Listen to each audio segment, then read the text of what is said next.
Listen. Listen. Enjoy the many ceiling lamps there in the precursor cutscene. Well, they've gotta be there. I'm gonna switch to this one. You gotta have those. How else are you supposed to see all the stuff you're working on? Making spaceships is really fine-tuning kind of work. Yeah, safety rigs, exactly. See? Hi.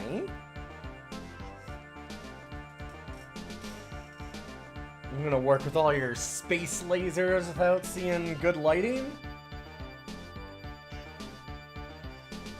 Come on. Space OSHA is gonna fucking kick your ass.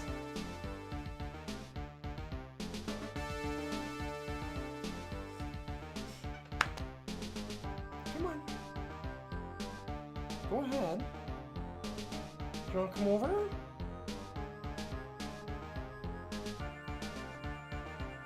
It's true. Maybe Space OSHA did kick their ass. Okay, the Denari might actually be Space OSHA, though. Hold up. Wait a minute.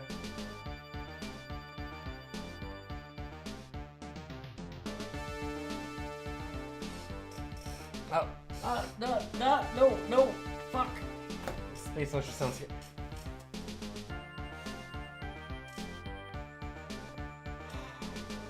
He just laid down directly on the notepad. You got so mad about that. I'm sorry. You laid on my notepad where I have all my Star Control 2 notes. Like right across it. I'm so sorry. Space OSHA sounds scary. I mean, if it's the Denari, they're terrifying.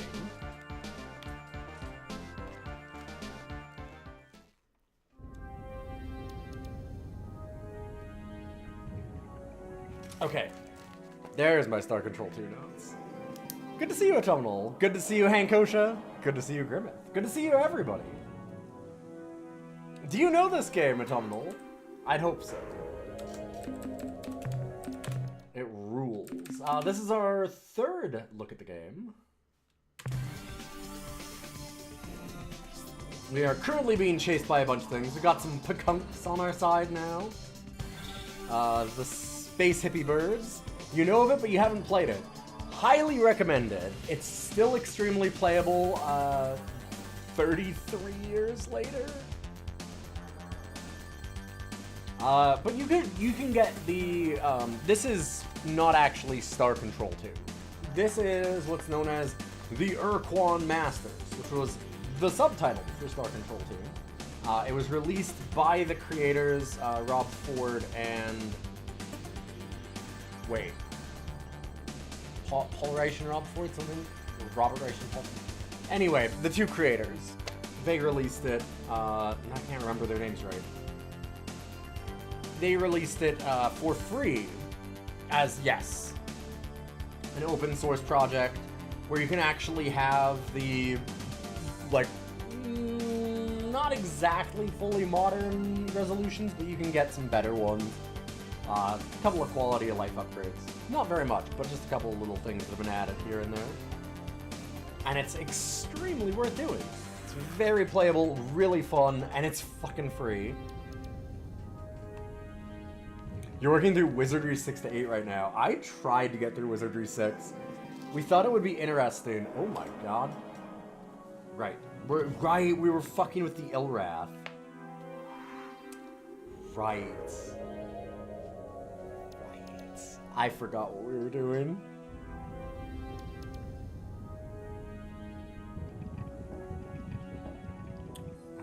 Maximum of 3 tracking modules. Fratash, we need to go to Zeta Draconis.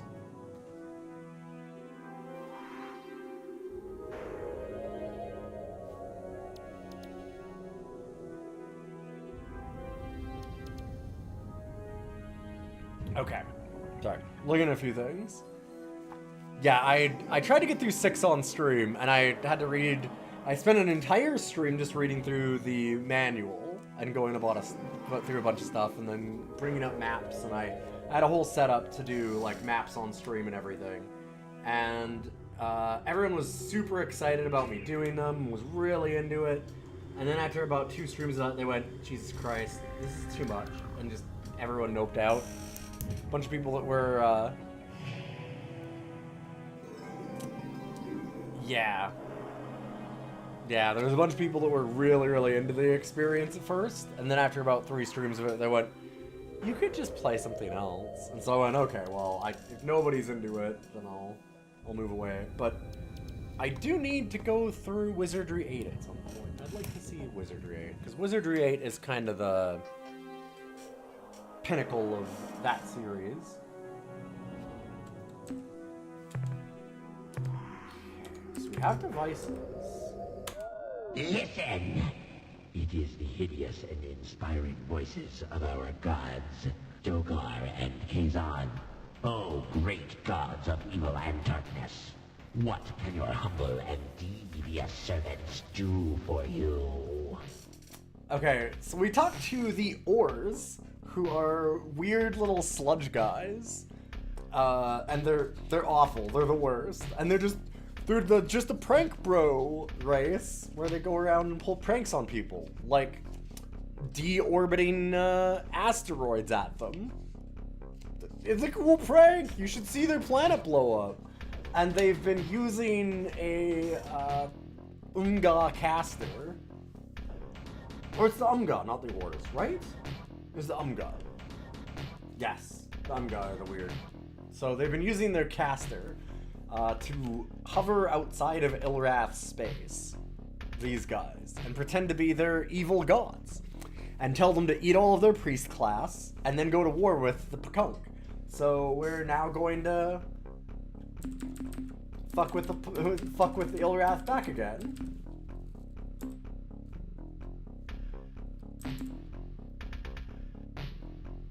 Heed these words, our evil children. Leave this place, seek new prey. Mighty Dogar, oh mighty Kazan, your devoted servants hear your words and obey your divine and cruel insights. The Pekunk are unfit for our sacramental tortures. We relish the prospect of killing worthy prey. We will leave immediately so that we can begin our glorious evil devotions. But who shall we prey upon next? Well, there's the Kazurazah. You could always check out these things called the Ur-Quan?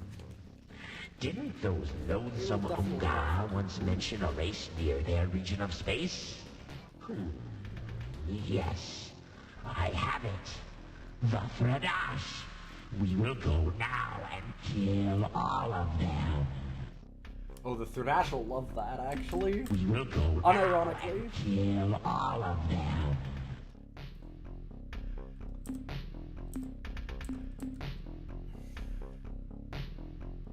From the chambers of pain, we hear your words, cruel and evil lords of darkness.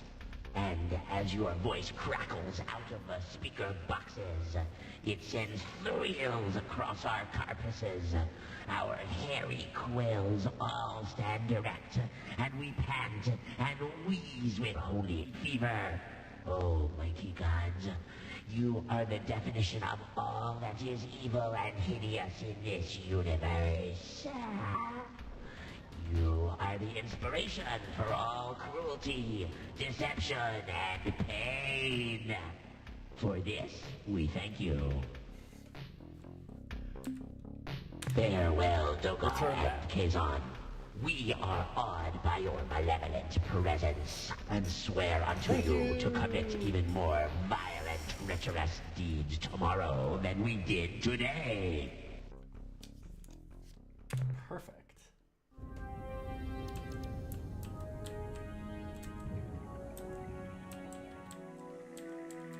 So yes, very unironically, the Thradash will actually be very excited about this. See if I can... Oh, shit.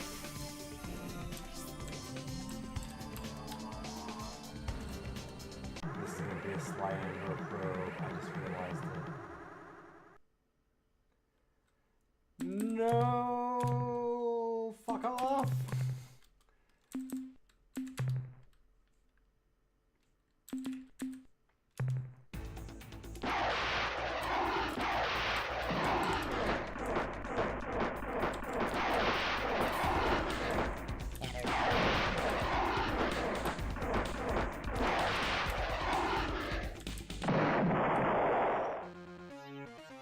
We come in peace. Okay, I got one. We lost most of that crew, but it's okay.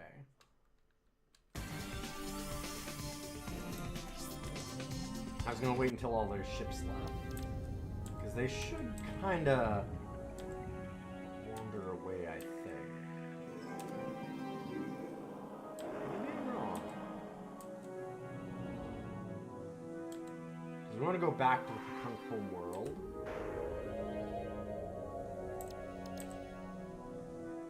And I'm pretty sure, isn't Alpha Tori the... I think this is where they are.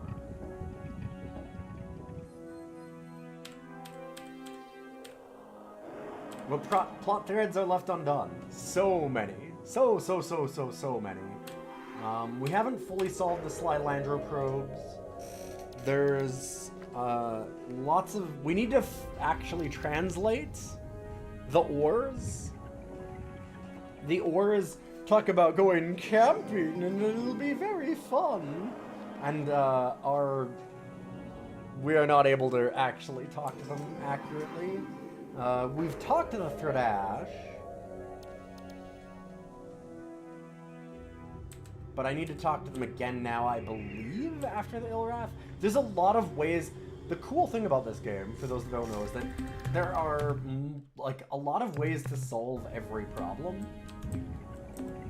Or not solve them, as it were. Let me just make sure. I should have written down where the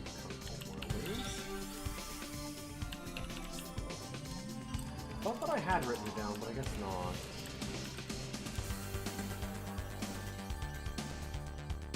Because I do have it.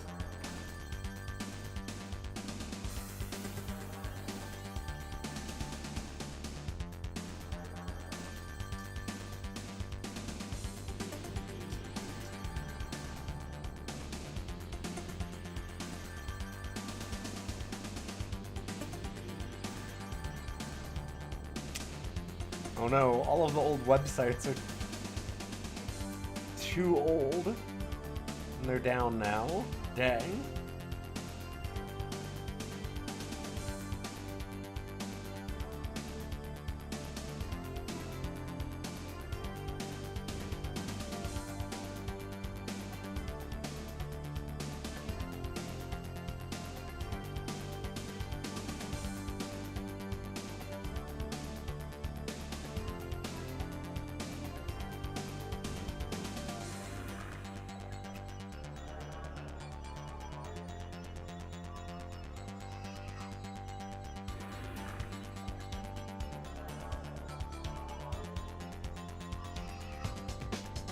Is it Gamma Kruger that they were? It might be.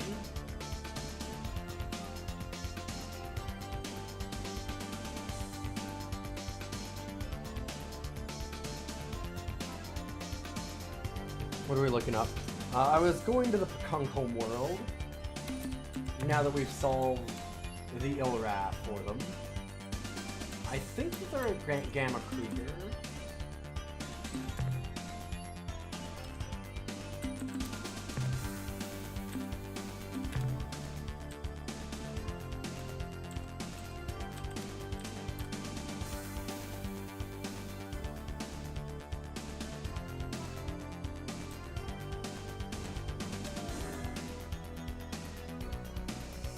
That's where we first met them, but I'm not sure if we can meet them there again.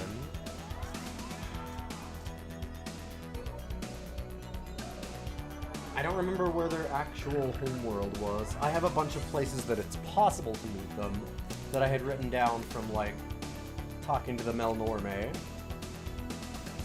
But no, there's tons and tons and tons of plot threads to look up, because we haven't met the Chenzetsu, we haven't talked to the Murnhim, we haven't met the Druge. Very nice. We fucked around with the Umga a little bit. Thank you for the follow.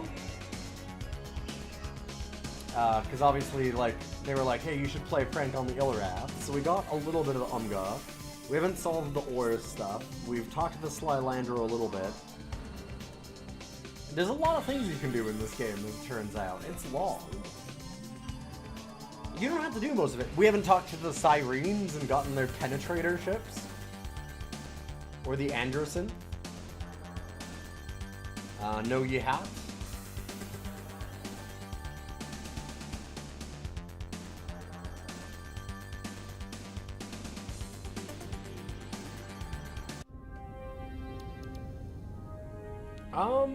God, who were the Alliance of Free Stars? I can't remember everyone. Because it was...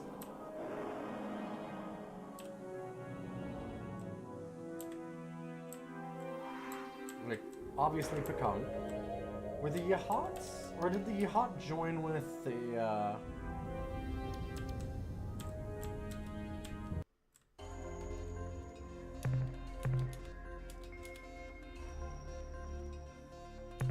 Oh. You know, I can pick up some stuff.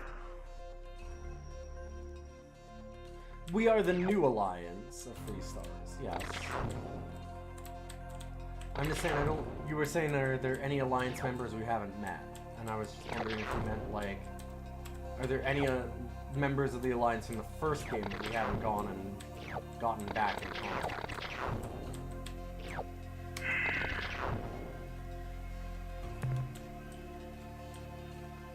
And like the Andros, I think the Androsynth wouldn't have been at that point. No, the Androsynth were on the side of the Ur-Quan.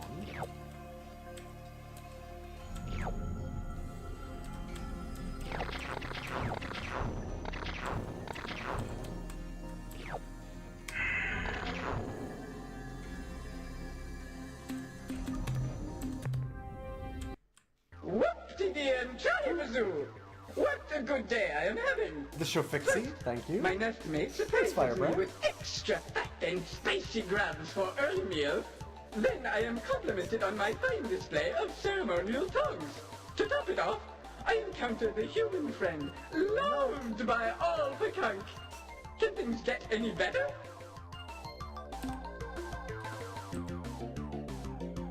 Well, not advice exactly, but I can offer you plenty of moral support. Also, I can tell you about another dream. Yes, perhaps I will tell you about my dream. In this dream, there was a small creature, fragile and weak. Above it loomed a much larger creature, dark and foreboding. The large creature was preparing to take the smaller one into its slavering jaws, when the little one looked up and said, "Hold, why do you do this? What you are doing is wrong." This made the large creature pause, while it pondered the question. Then I woke up, and I'm not sure if the little creature got in or not. Come to think of it, it really wasn't much of a dream. I would have much preferred Ocky Birdie's dream. Anyway, just thought I would tell you about that. Goodbye, Captain! Wait!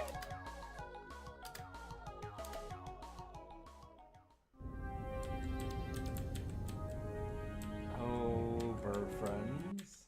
Before we proceed, Captain, I must speak. Many of my people have not been sleeping well these past few nights. In fact, I myself did not sleep well last night. Well, actually, I slept okay in the first part of the night and then had a little trouble later on, and maybe halfway through, until I got up and had something to eat. Anyway, the reason we are not sleeping is because of a dream. Yes, a dream. We have seen that in the center of this region of space, near stars that form the shape of a cup, and out of the constellation it begins with the letter C and ends with the letter S, and those letters rearranged spell asterisk. Two great armadas fight. One of black ships, the other of green. Our dream tells us Just to make sure you know. the black ships should win this fight. They will destroy all life in this region. Captain, they are winning now. If there is anything you can do to stop them, you must do it, please! Okay, that's all I wanted to say. Captain, we have been expecting you, of course. In fact, you are here because we wished you to be here. By channeling our psychic energies through a trans-dimensional flux inducer, we were able to affect the low-frequency stream of a soul particle such as yourself and direct its course. The only thing is, we can't remember why we brought you here. Stardust Wild, you like it. It's really good. Yeah, there's a hint about the fact that if you leave things too long, the civil war at the center of the galaxy does resolve, and it's not good for the rest of everyone else. The only thing is, we can't remember. Why should we mind? We bear the spidery creatures no ill will. Without darkness, there is no light. Without death, there is no birth. And thanks to the Ur-Rat, there's lots of birth. There's lots of death. Not at all. We are, after all, a fascinating species. Of course, modesty prevents me from talking at length. Although perhaps if you were to ask me specific questions, propriety might be better served.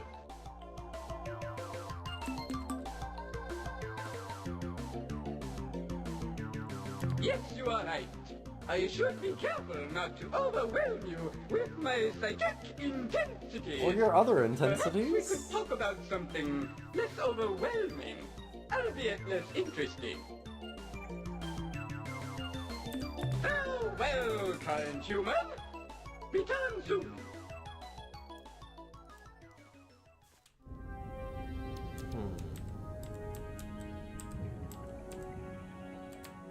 I might have to go back to Sol for this to be solved. I wonder.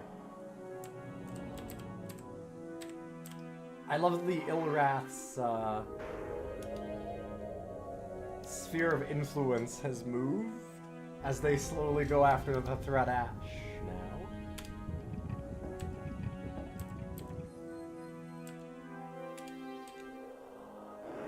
Alright, let's go back to Sol.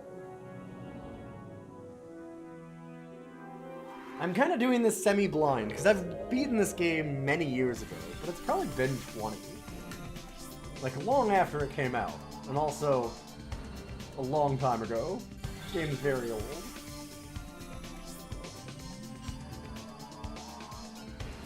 Yeah, the art in this game is incredible, autumnal. Like, it's both... There's a lot of jokey stuff in it, but there's some also, like, very serious themes going on in it, and it weaves through it very deftly, in my mind. It does a really good job of being, like, funny Star Trek and serious Star Trek at different times when it needs to be.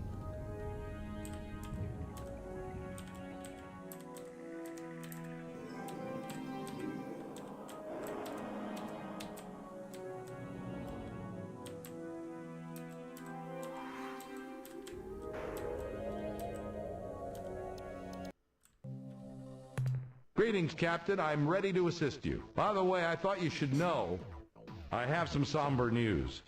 For weeks now, we've been scanning space in the direction of the Tukane stars, hoping to hear some word from our Zokbot Pick allies, with no success. We must assume that something grave has happened to them. We did receive an alien broadcast, however. It rang through space like an electronic howl. I think the best way to describe it would be exultant.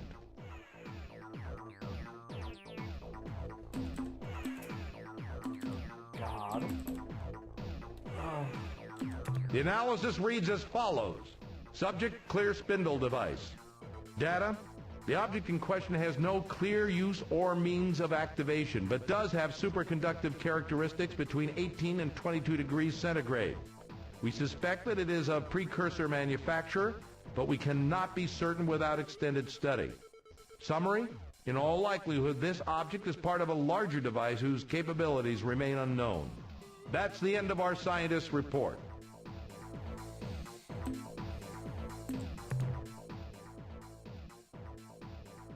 Light load this time, Captain. We shall await your return, Captain. TLDR. MacGuffin. Yeah.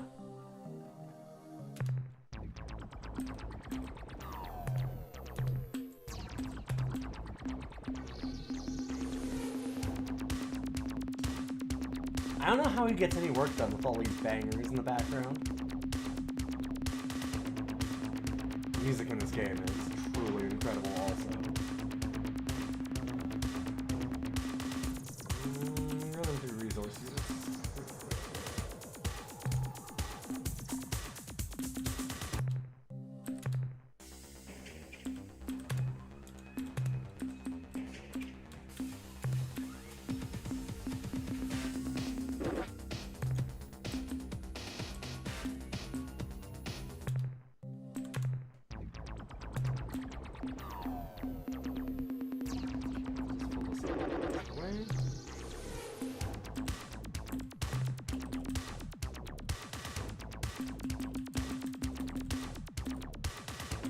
So we got Hellbore cannons now.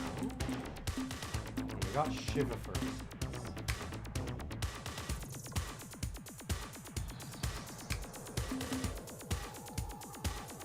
Probably put some more stuff in there later. We're gonna depart for now. And ooh, Ilrath are continuing to move.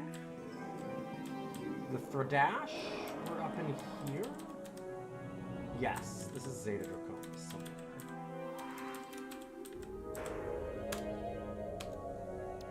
Let's go see the Throdash. Let them know that the Ilrath are coming.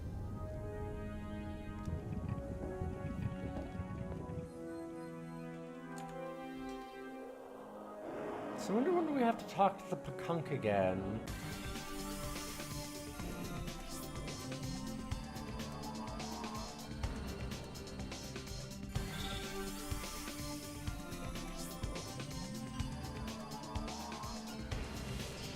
Because we've gotten the Ilrath to go away from them. It might be when the Ilrath have actually, like, clashed with the Throdash.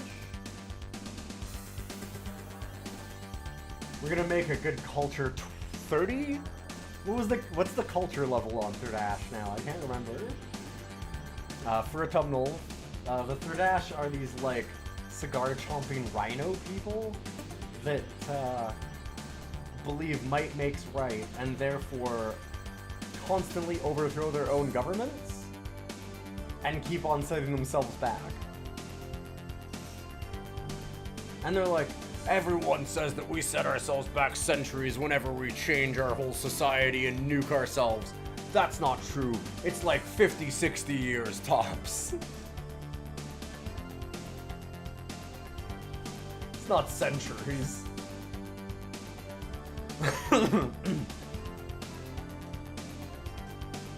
They're really good. There's a lot of very, there's some obvious political leanings and stuff in this that are actually really good.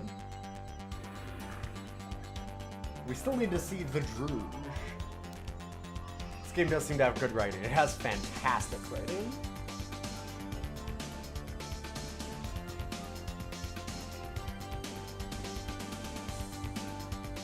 You unfortunately don't get to see the Zot, Fot, and Pick because we let them die.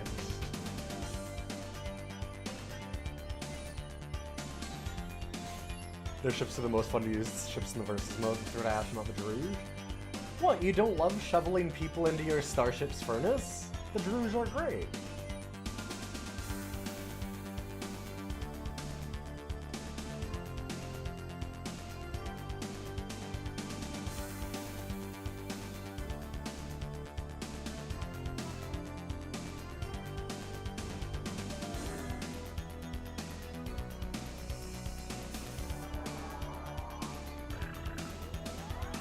Into my notes again for a bunch of things. At Arcturus 1, there's also the Vervetses, right? Forgot about that.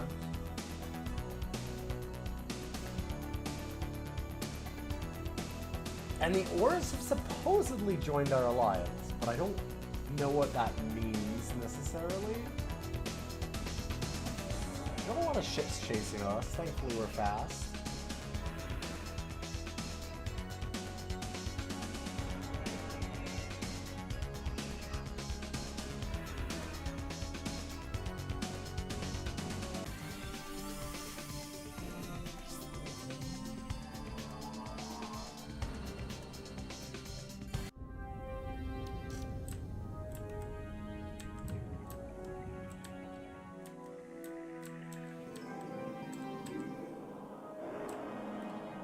I think it was in Zeta Draconis. I hope it sure was.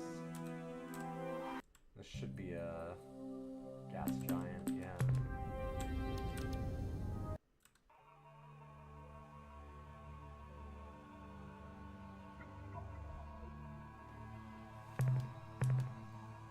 Dust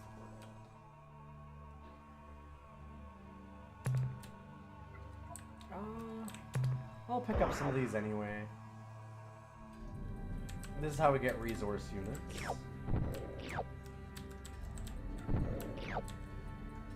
So you'll notice, if you're like a autumnal, I don't know if you ever played Mass Effect, but Mass Effect took a tiny bit of inspiration from this game. Just a bit.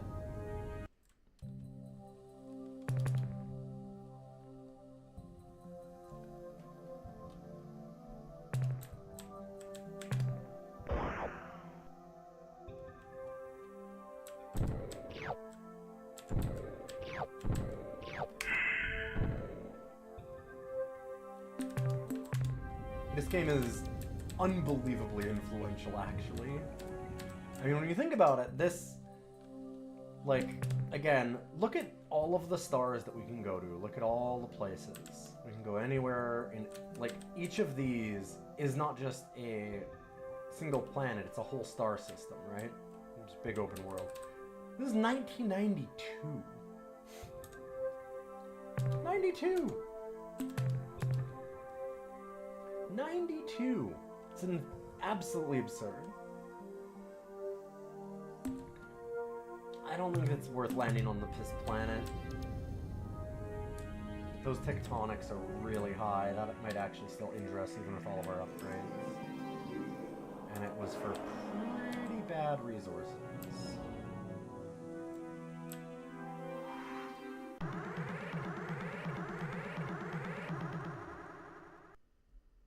Okay, here we go. Warning! You have entered Drapta's secured space. There is nothing valuable here. Go away!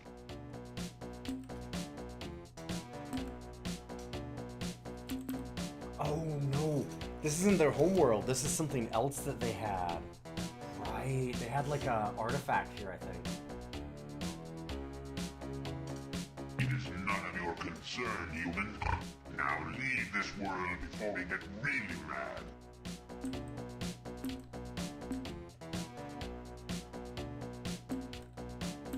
Very well. Since we have a huge number of ships here, I guess there can't be much harm in explaining this to you. Provided you leave when we're done. So listen carefully. Below us, on the surface of this planet, on the dark continent of Bunt, high on a mountain, in an ancient shrine, resting in a special ceremonial cradle, glowing with its magical blue light, is the... No! I've changed my mind. You don't get to know the answer. Sorry. Okay. I guess you're right. It was a bit cruel. I'll tell you. Let's see. Where was I? Oh, right. On the dark continent of Funt, high on a mountain, in an ancient shrine, resting in a special ceremonial cradle, glowing with its magical blue light, is the Aqua Helix, the most revered of all Tradash relics, the sign of any culture's authority. Okay, go ahead. Hey, wait a minute. You are after our most ancient and important relic, aren't you? You were going to steal it, weren't you? You are sneaky and deceptive, just like the vile culture 16ers. You shall suffer their same fate. Oblivion! Uh-oh. That's not so great.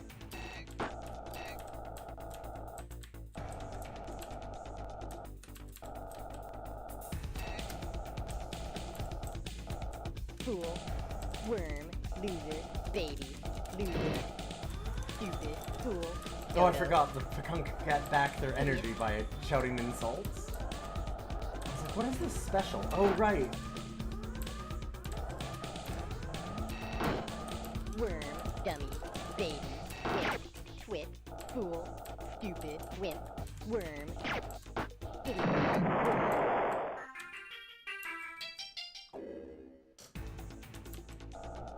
Dummy, stupid, loser, stupid.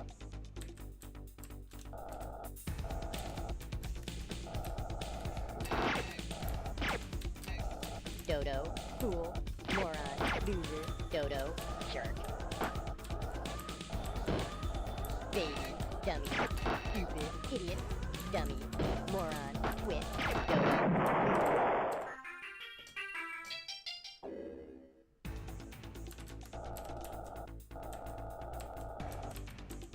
shark, dummy, squid, dummy, squid, worm, shark, dummy, squid, moron.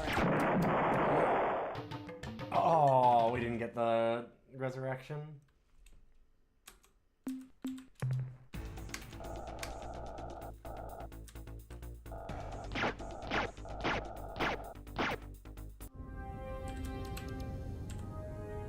Okay, time to get the fuck out, yeah.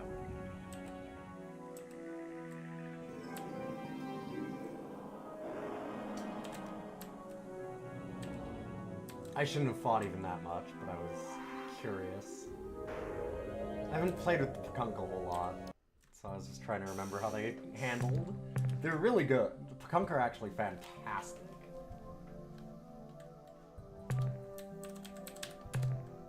They're really, really fast. And the chance to respawn that they have is a nice little bonus.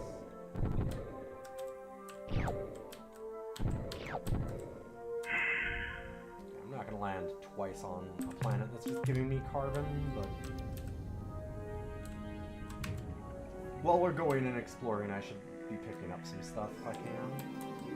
Alright, so we'll need to find a way to trick the Threadash. I wonder if we could use the Ur-Quan caster somehow, maybe.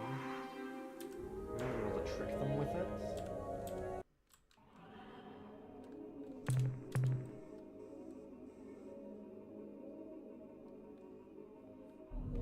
There's some biologics.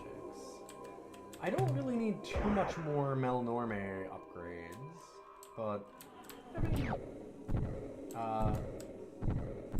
animal data is useful for that. You never know.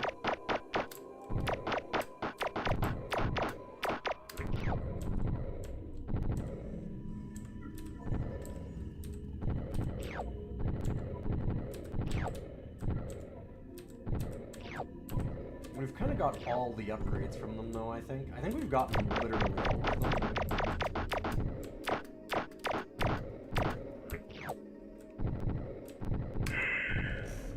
Not that we can, I was gonna say, not that we can get the real important stuff, like learning why their background color changed when we started doing shopping with them. Yeah, the Melnorme Bridge changing colors and them charging you for the information. Always such a good bit.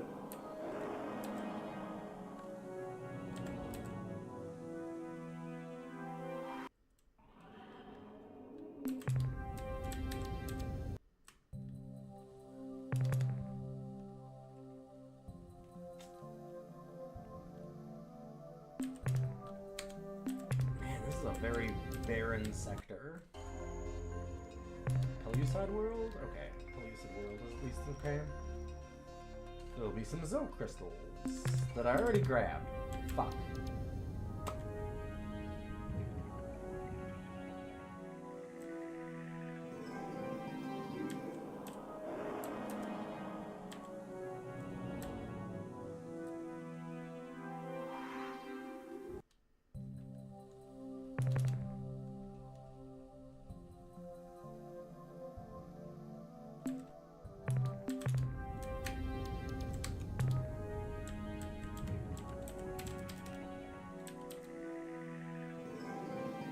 Okay.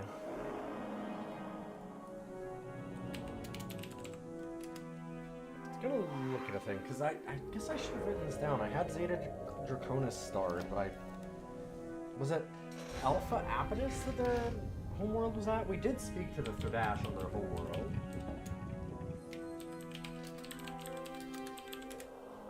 Apparently I wrote really bad notes.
Alpha Tauri.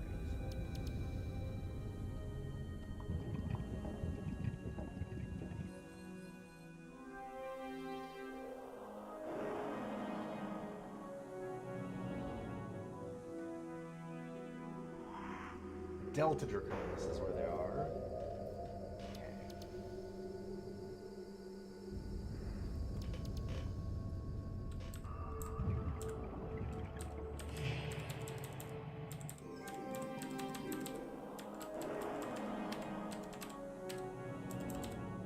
It does suck there's not like a zoom in function, essentially. It's not a modern game.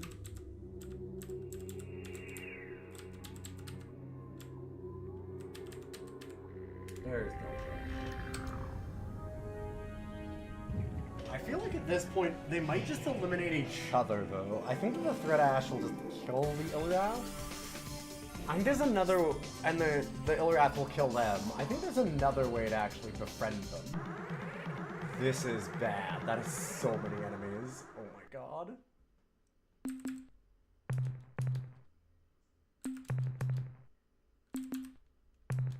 So, what's this? An unknown alien species. How wonderful. Someone new to fight. We, the Tradash of Culture 19, famous Ur-Quan combat thralls, know well the value of a good fight. Either you win and prove your superiority, or you lose and are vanquished. If the vanquished is lucky, it may survive to learn an important lesson from its defeat. This is the way of the Tradash.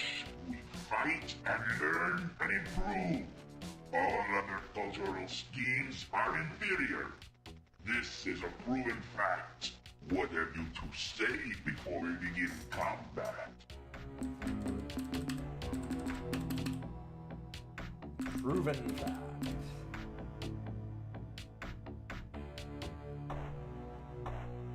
Hostility? Har, har, har. We are not hostile. Hostility is unwarranted aggression. If you want to know about hostility, let us tell you about Culture 12. Culture 12 was so hostile that while they were on their way to their first great battle, I love that this is the Ur-Quan, chill the through that. battle master, stepped on Nusco, the tactician's foot, causing him great pain.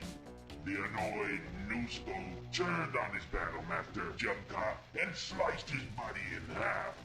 This miffed Ur-Quan's troops, who took it upon themselves to murder Nusco and his elite troops. The real trouble started when now dead Ur-Quan's master sergeants, Moon and Put, started arguing about how to kill Nusco.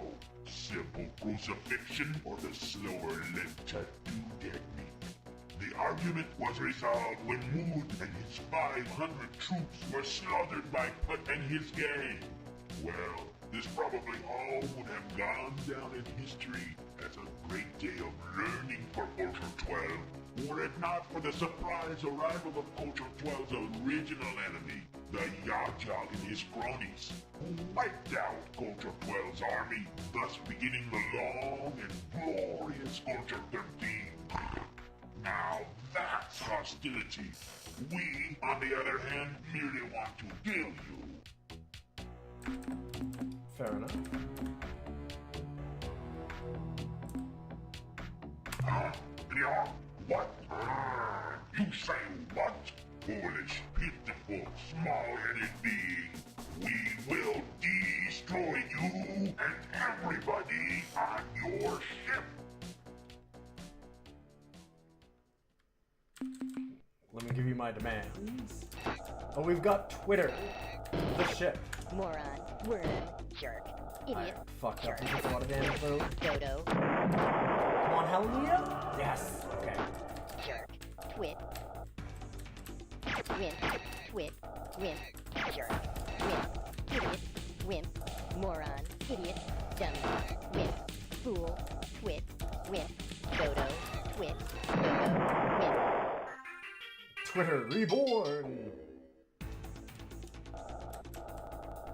dummy, idiot, Yes.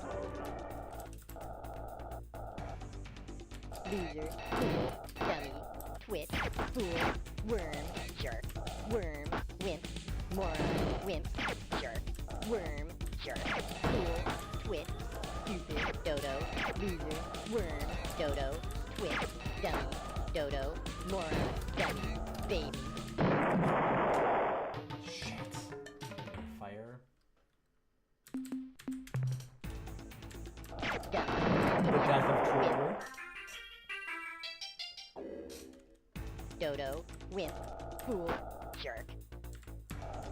Fool, loser, moron, stupid, jerk. Fool, worm.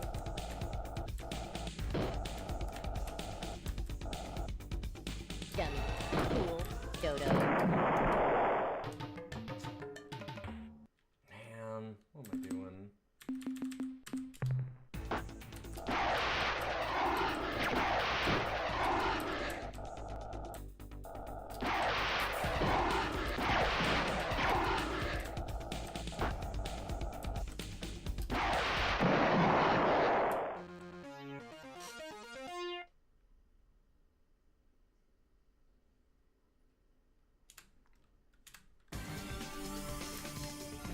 It's gonna be bad.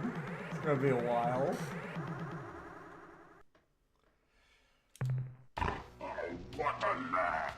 You are the least battle-worthy creature I've ever seen commanding a starship. We are the Ur-Quan fighting slaves of Culture 19. Please don't run away. We wish to be your species' new role models. Unfortunately, to do this, we need to kill you. blast you into your component atoms. Bruno, you don't know the meaning of Pluto until you heard the story of Culture 3. How Pluto was Culture 3, you ask? Culture 3 was There's so much brutal dialogue in that this they game, I love it. aimed, tortured, enslaved, and in general brutalized themselves. You see, Culture 2 had made a virtue of stoic resistance to pain, stubborn fortitude, that sort of thing. So when Culture 3 came around, they had a problem. How were they going to impress everyone as being even tougher? Their answer? They would arrive at a battle, stand on a tall hill where everyone could see them, and chop off one of their own limbs. Then they'd wave it around, screaming and shaking it at their enemies. It worked. It scared the hell out of their opponents. They ran like crazy. You could tell who was a real war hero back then by how few arms or legs he had left. Swarm were quite different too. Instead of sturdy old warriors walking slowly past their reviewing stands, they tended to roll, and at a good clip too. To you, an inferior alien, this may seem bluntly stupid, the product of a sick, primitive society. You couldn't be more right. Culture 3 was, as you can well Only the understand, third progression. only We got the better. third As we Thrash fought them. culture, and was therefore far from the tempered perfection you have encountered here and now.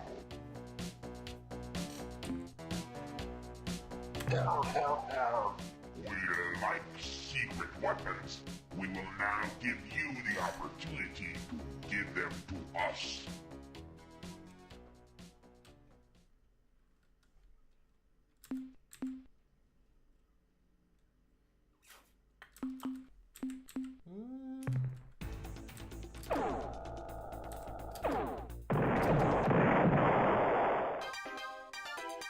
Right, we have tracking on those. Our main ship is pretty good.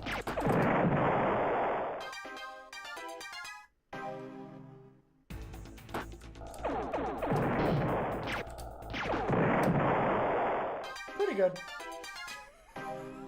Yep. They're okay. Oh. Ooh, sorry. Had to shoot another one.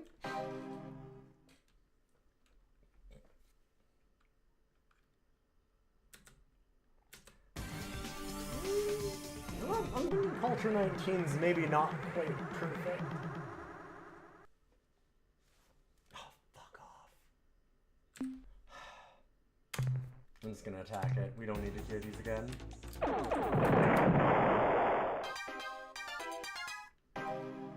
Yeah, we've done a lot of upgrades on our ship. Speaking of blasting us into our component atoms. Attention, weak, ugly humans, aboard that wallowing garbage scowl of a ship. Unless you are even more inferior than we believe, and that's hard to imagine. You already know who we are, the Thradash of Culture 19. We are the original Ur-Quan fighting slaves, the cream of their elite forces, your instructors in the harsh realities of life. It is time for your next lesson.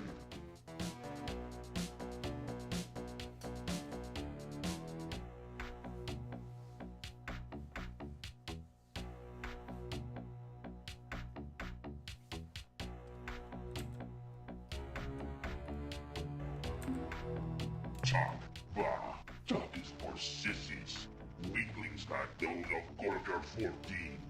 For 10,000 years, we Thradash have fought and died, learned and improved. Then, along came Culture 14, which claimed that all this perfect method was wrong.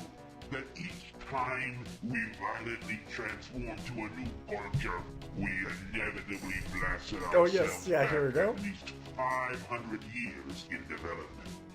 Some people just cannot accept the cost of progress.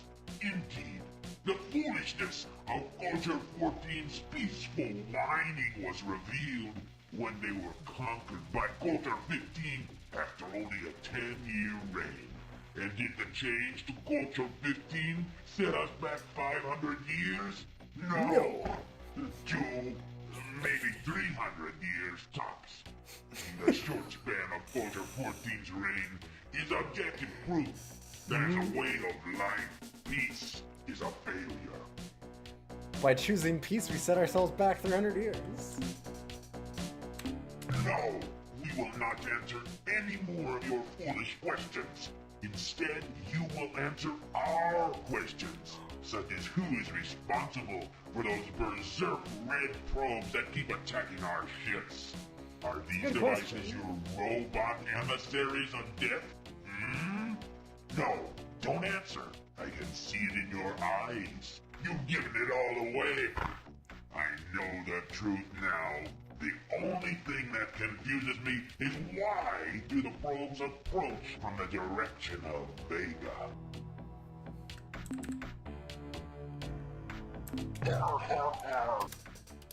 We like secret weapons. Thrash us. Okay.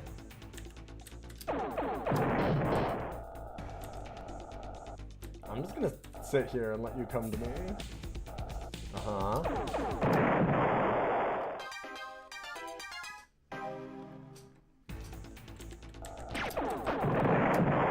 They actually got a hit off.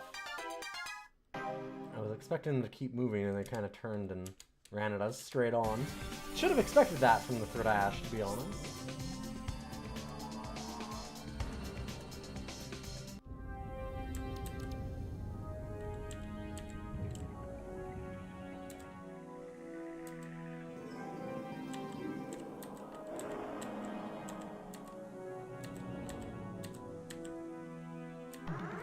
Damn.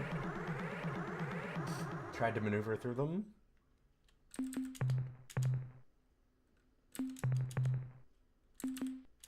Perhaps humans can fight after all. If our reports are accurate, Hey, Sandball, we will good to see test you. this hypothesis in the laboratory of life. In glorious battle, your puny, inadequate weaponry is no match for the Thradash Mark 6 blaster with its 4 megawatt energy discharge. Nor can your slow, bloated tubs compare to our flash turbo-boosted warships. We have nothing to fear, inferior aliens. You have once again intruded upon the territory of the Thradash. This is a patrolled region of space. Your presence here is considered an act of war. How wonderful! We love it. Back to the subject of the probes. We found one orbiting a strange planet in the Okay, now they're just giving us solar more stuff? system. The planet causes our scanners to malfunction, producing a wildly colored image. The probes seem to be studying it. Is this true? Speak, human! Reveal the truth! Confess your crimes! Well, if you will not cooperate, we will have to extract the information from you in more painful ways.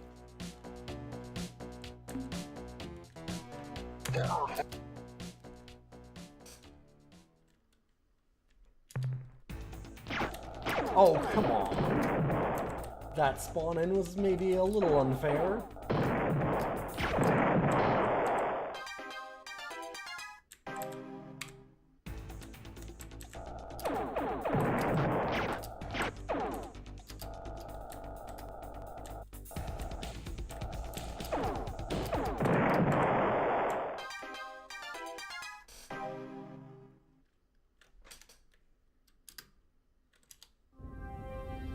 Nope. Nope. There we go, okay. Ha! You, the stupid, weak alien who has appeared here at our homeworld. What do you desire, creature? Our friendship? Our submission? Ha ha ha! Foolish, dumb weakling! We, the 19th Order of the Dragash Empire, have an enormous fleet of ships here with which to instruct you. We will gladly attack you. In fact, it is a requirement that we do so, since we are Ur-Quan slaves, and you are obviously an independent. But know this, pay close heed. While it is true we keep count of the number of our ships you destroy, we consider attacking our homeworld so irrevocably stupid that any victories you may score here through a sheer stroke of luck will not be added to your personal victory tally. Now, what do you wish of us before we attack?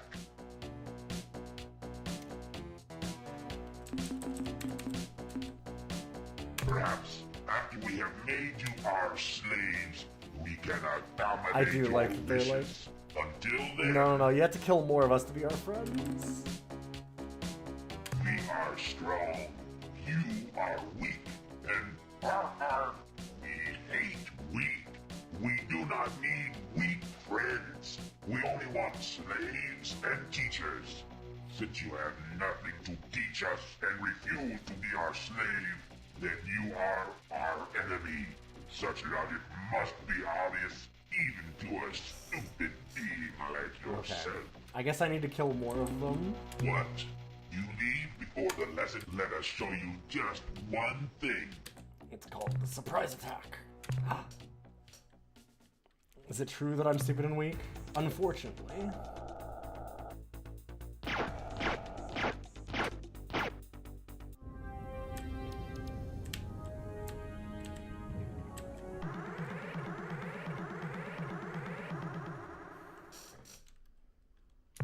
Inferior aliens. You have once again intruded upon the territory of the Dragash. This is a patrolled We are strong. Then I guess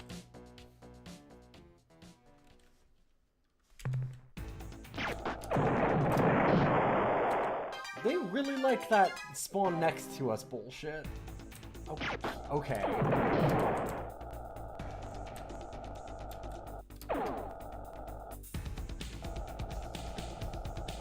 Come on.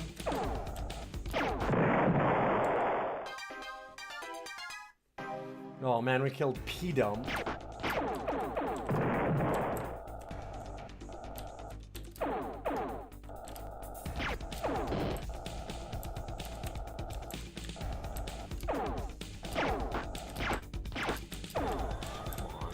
Oh no! Oh, that's really bad. That took 20 members hitting the captain, hitting the planet. I looked over at chat at the same time. Oof. That was very unfortunate.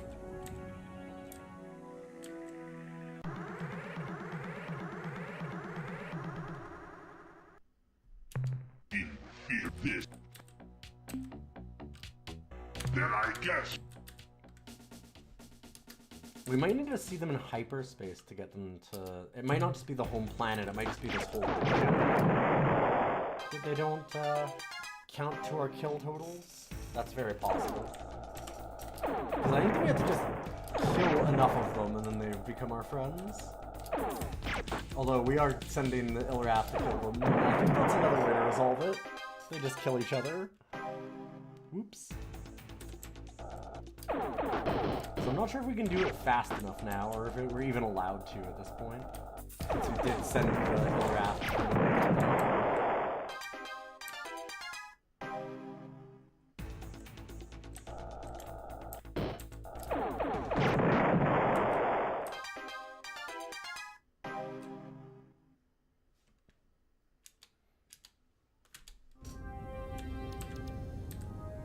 It's a lot of trash.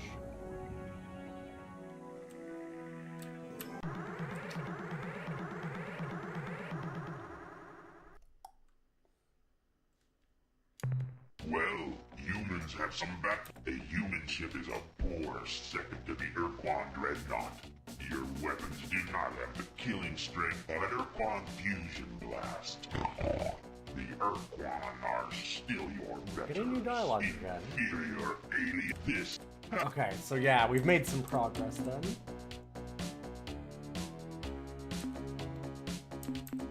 We are. We.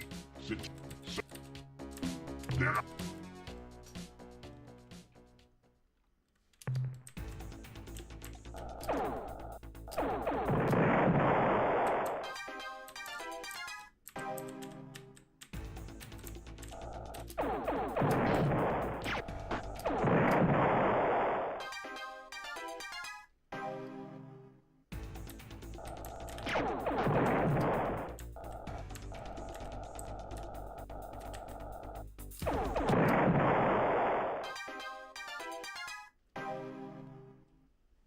Captain Bronk, no!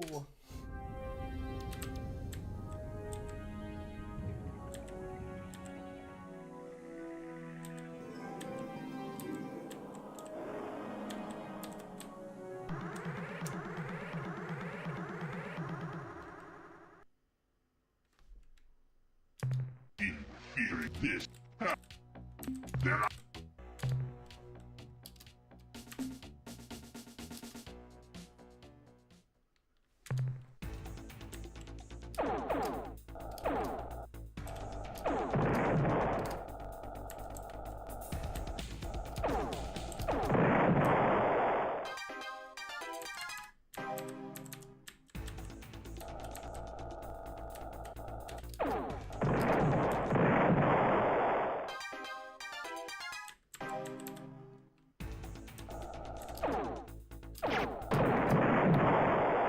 Just out of range. We're getting a lot of resource units doing this. Oh my god. That's a lot of them.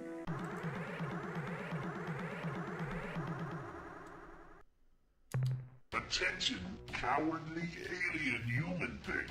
You escaped our instructional session. But this time, things are different. We, the Ur-Quan slaves of Order 19, have engaged in a long-term buildup of weapons, assuring us that we shall prevail. If you wish merely to count coup, seek our ships in space. Now, do you wish? We are... So, then I get...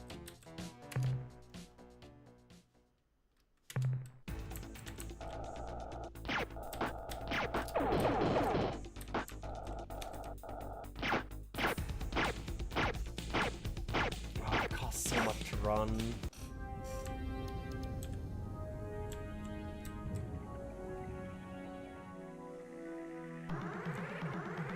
Only 35 crew left is not great. Inferior. This.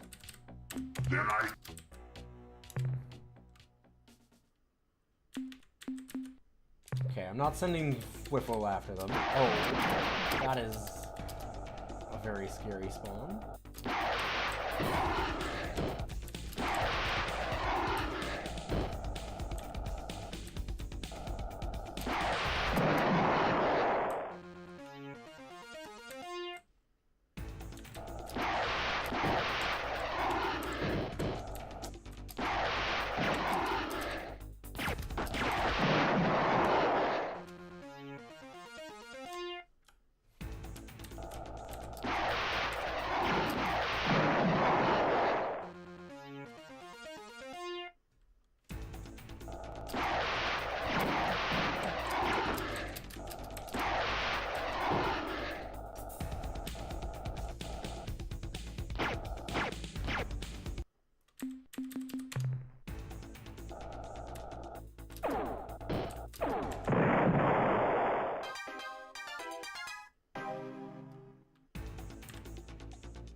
It's gotta be the last one, right? Okay, I thought there was only like 4 of them.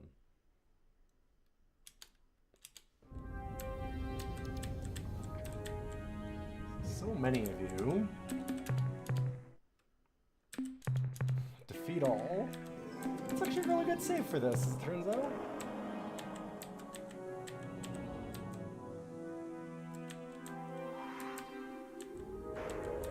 Okay, this time I knew there would be another dash.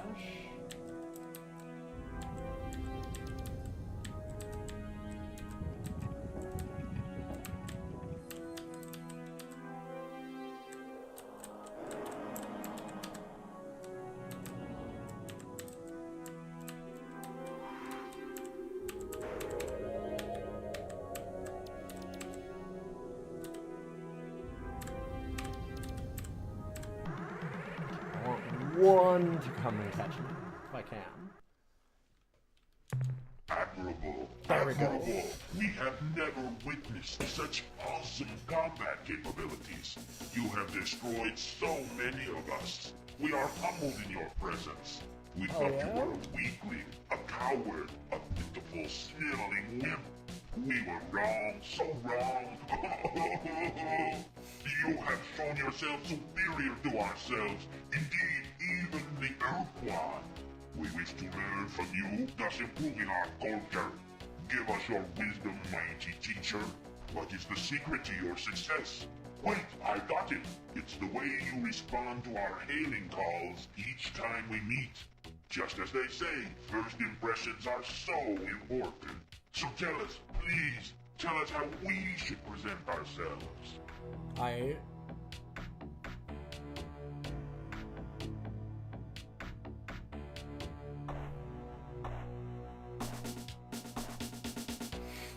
We should marry this sniveling strong dork. It's possible.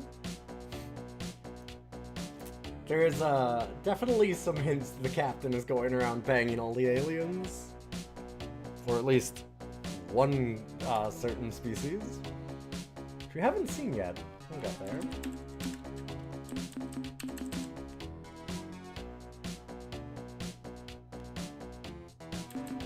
God, oh, I don't know what to go with here.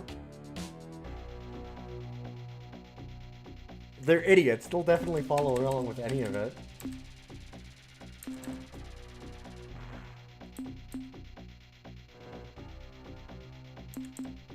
Okay, we will be polite. That will cause visitors to let their guard down. Then we attack them. Yes, that is an excellent plan. Now that we understand the nuances of introduction, great teacher, we have an even more significant question. Your devastation of our battle forces has shown us that our Culture 19 is inferior to your own. Therefore, we will adopt your methods, your techniques. But what shall we name our new culture?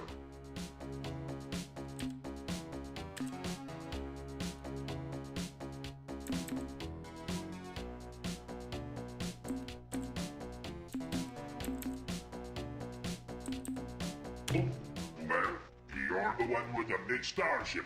So be it. We need to learn so much from you, such as how should we act in our new culture? What is our direction? unethical base.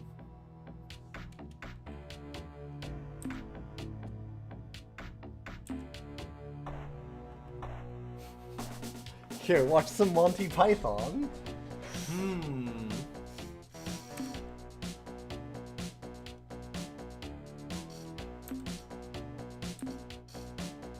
We should just tell them to be peaceful. That'll definitely work.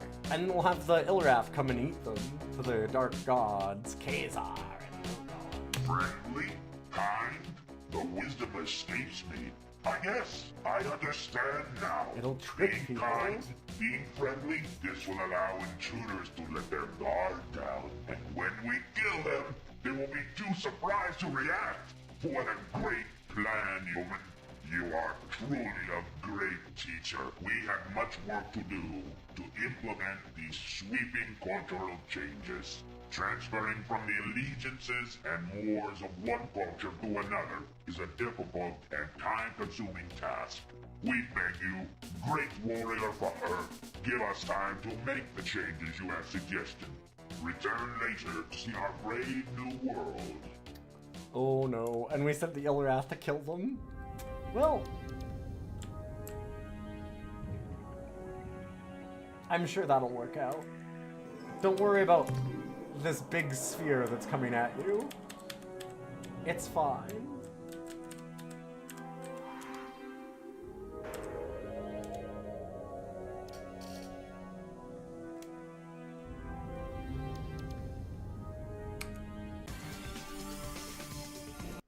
Hello and good day. How are you today? We are just fine, thank you. Are your mates and offspring well? They're taking our things to Simply heart. marvelous. That's nice. We of the glorious slave empire are glad to meet you here in space, a wise teacher from Earth. To be frank, great teacher, friendliness suits us Tradash poorly. For example, we Tradash do not have the necessary muscles to smile as you suggested we do. So we are now using small plastic prosthetic devices to prop up our hips into the required position. Very uncomfortable. This doesn't really count as news, teacher, but war is truly magnificent, isn't it? The gut-wrenching sight of molten warships, the boiling blood of depressurized soldiers. I just love it, don't you? We eagerly await your return, great teacher.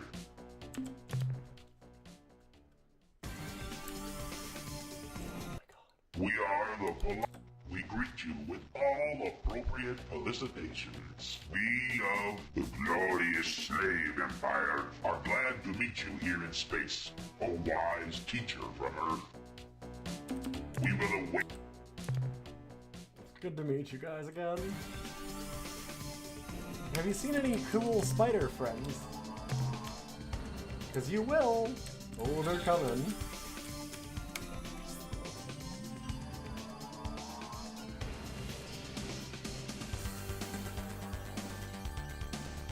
We might be getting chased by some Ilraf too now.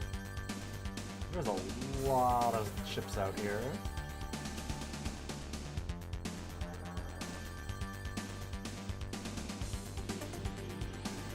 I don't see any Slylandro probes at least, so that's good. Those are the obnoxious ones. I'm gonna go and talk to the Slylandro again about their probes that are slowly taking over the whole galaxy. So did you ever play this game, Sandball? I'm curious. I'm not sure if this was of your time or not. This game is amazing. I love it so much. It's one of my all-time favorites.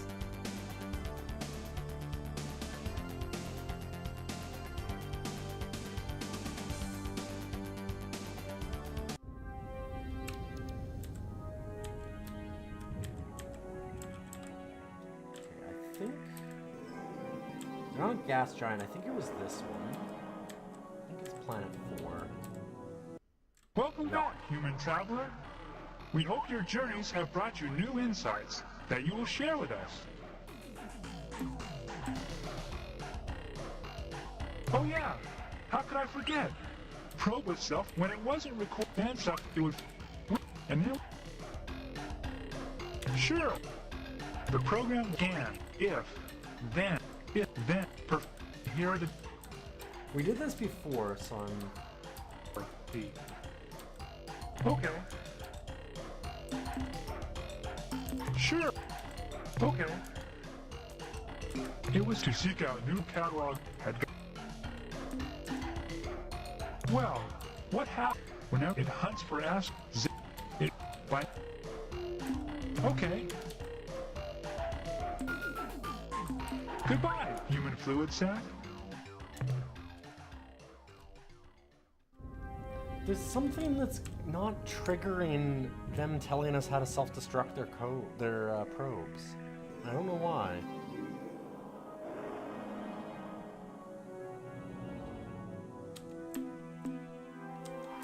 I know, there's something that's not happening there, and I don't know why. Maybe I'll just wait in hyperspace to see if a probe comes by, because you need to fight a probe again, I think, and then they'll tell you that.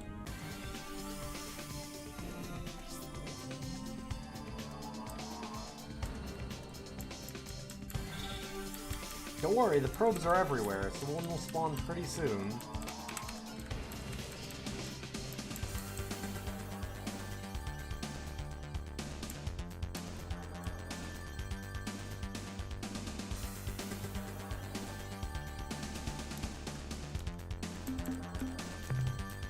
Or should.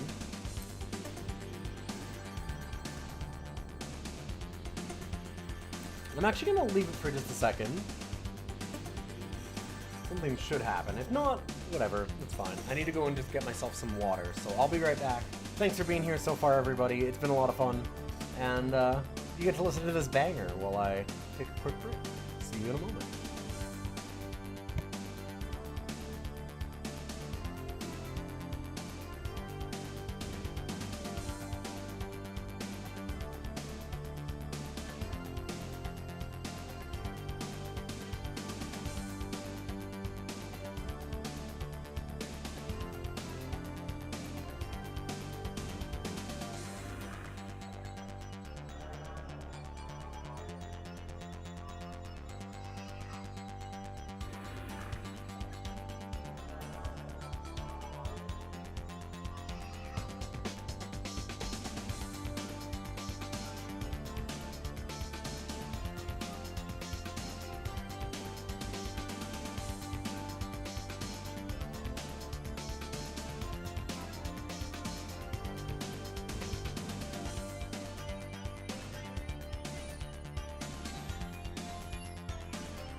Wow, I watched that come up just as I came back, so that took a while.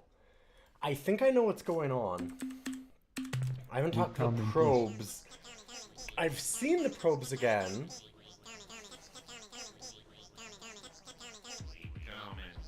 But I haven't talked to them again.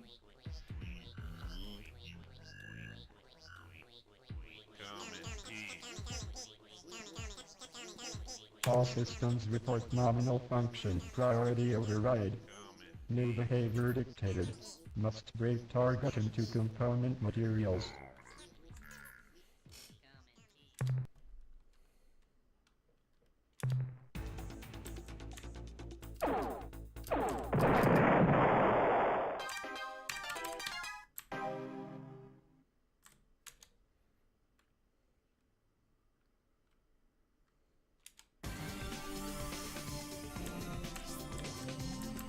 Yeah, it was my intention to see another probe. Because I think that I just needed to talk to it. I think? To get this to trigger properly? Hey guys, no, your probes really are bad. You're terrible at coding. Human traveler. You're terrible at Your coding. journeys have brought you new insights that you will share with us. You should not have made it so that it wanted to replicate more than anything else. Oh yeah, probe itself when it went. I'd be glad to seek out and well, the factory setting was 2, in between movement at 1, and analyze data at 3. I told Joyce Lifting to set it a bit higher. Let me ask him what he set it to. Oh, my. That was a bit extreme, wasn't it? Joyce Lifting told me he changed it to 999, the highest setting on the dial. I'm pretty sure the way it works is that every time a behavior is completed or interrupted, the program selects a new behavior based on the defined behavior target priorities and what kind of target is currently selected. I think a really high priority would cause a probe to focus its attention on that behavior. Keep following through that. No, it cannot. It is not programmed for hostile behavior. What is your reasoning?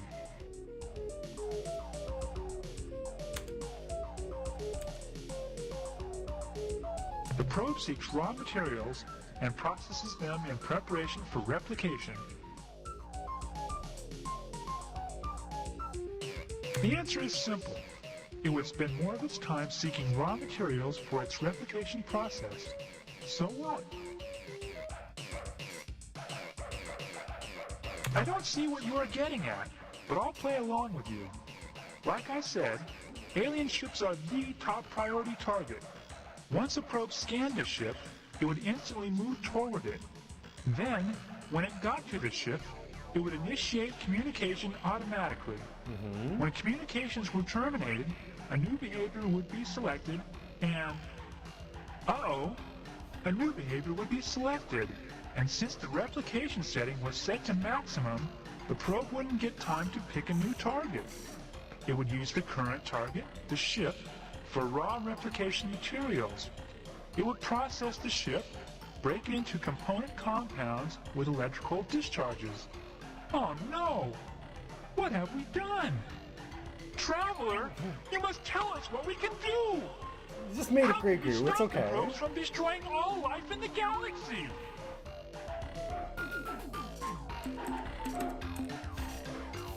First of all, sue the Melnorme. Sorry, the Melnorme made us agree to a formal waiver of damages in case something like this happened. Fucking Melnorme. Why yes, there is! You're a genius, Traveler! Why didn't we remember that? Oh, there's a problem though. How are we going to transmit the code? Well, while we ponder that problem, at least we can give you the code sequence. That way, if you run into a probe, you can destroy it without getting shot at. Goodbye, human fluid sack. Okay, there we go.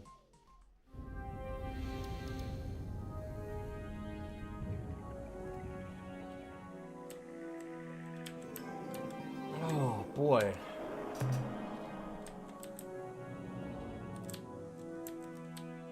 We should go talk to the Thredash again, if there's anything left of them. The Thredash and Ilrath's spheres are getting really small. Hey, Slinwin, good to see you. Does that give you free RUs? I don't know.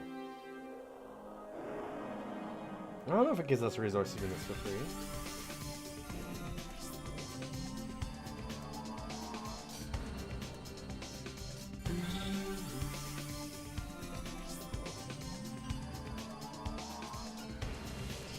I spent so many hours of my childhood listening to this song.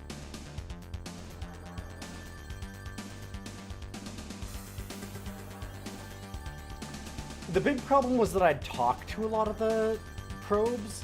What it is you have to talk to the Slylandro, then talk to a probe, and then talk to the Slylandro again. It doesn't give you any new dialogue options with the probes, but you do have to talk to them rather than just attack them.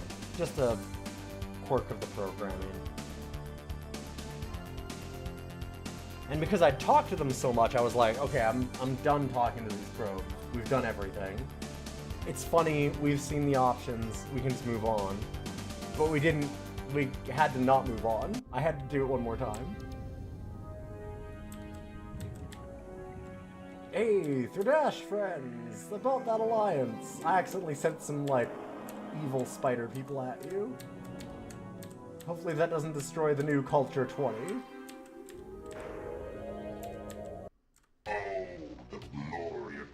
Battles, the stupid Ur-Quan are easy kills for our valiant warriors.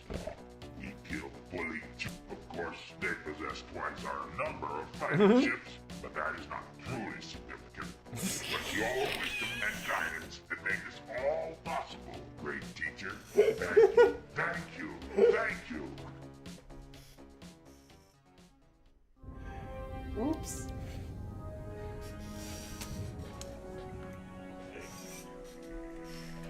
Thank you, thank you, thank you. You've wiped both of us out. You're welcome. Culture 21's having a blast. Boy, there's not a lot of Ilrath ships here anymore, huh? Or Thredash ships, I mean.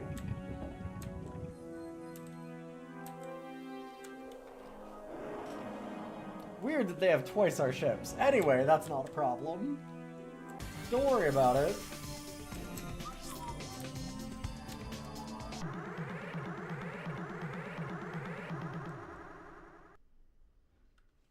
We come in peace. Engaging self-destruction circuitry. It does give us resource units. There we go. I was curious about that myself. I wanted to get caught by one just to see. This one might be another one, actually. The exploding starships, the screaming crew, the rackets, the cunning escapes. These are the moments we live for. Now we must return to the great battles. Farewell, great teacher.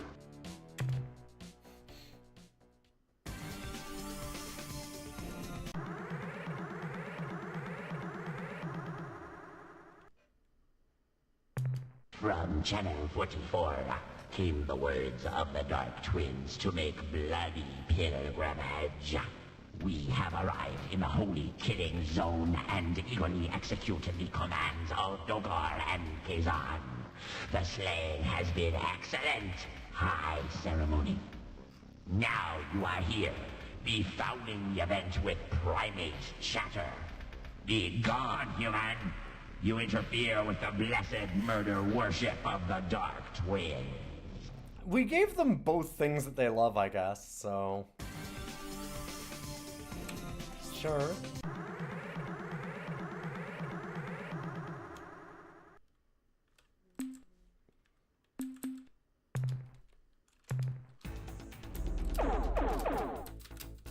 All right. Oh no.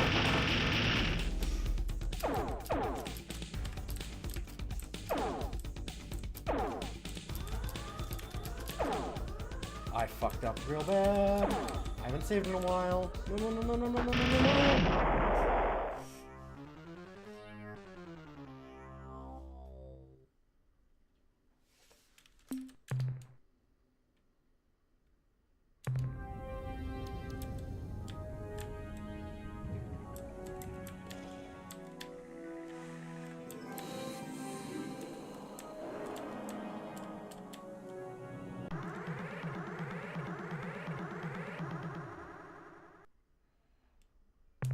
Admiral, you Okay. rhymes like in poetry? Isn't that kind of, not tough stuff? What am I saying? Here, we get new dialogue. I'm the great teacher. There you go. You know best. If rhyming is necessary, then teacher, we will be rhyming all the time. Now that we understand the nuances of introduction, great teacher, we have an even more significant question. Your devastation of our battle forces has shown us that our culture is not at war. But what? You are wise, great teacher. I will think long and hard on this matter. It must reflect the profound changes in our social order.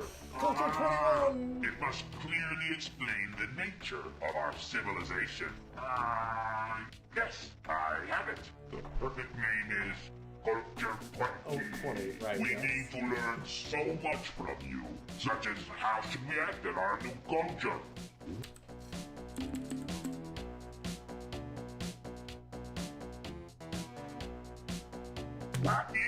Wacky? I do not understand.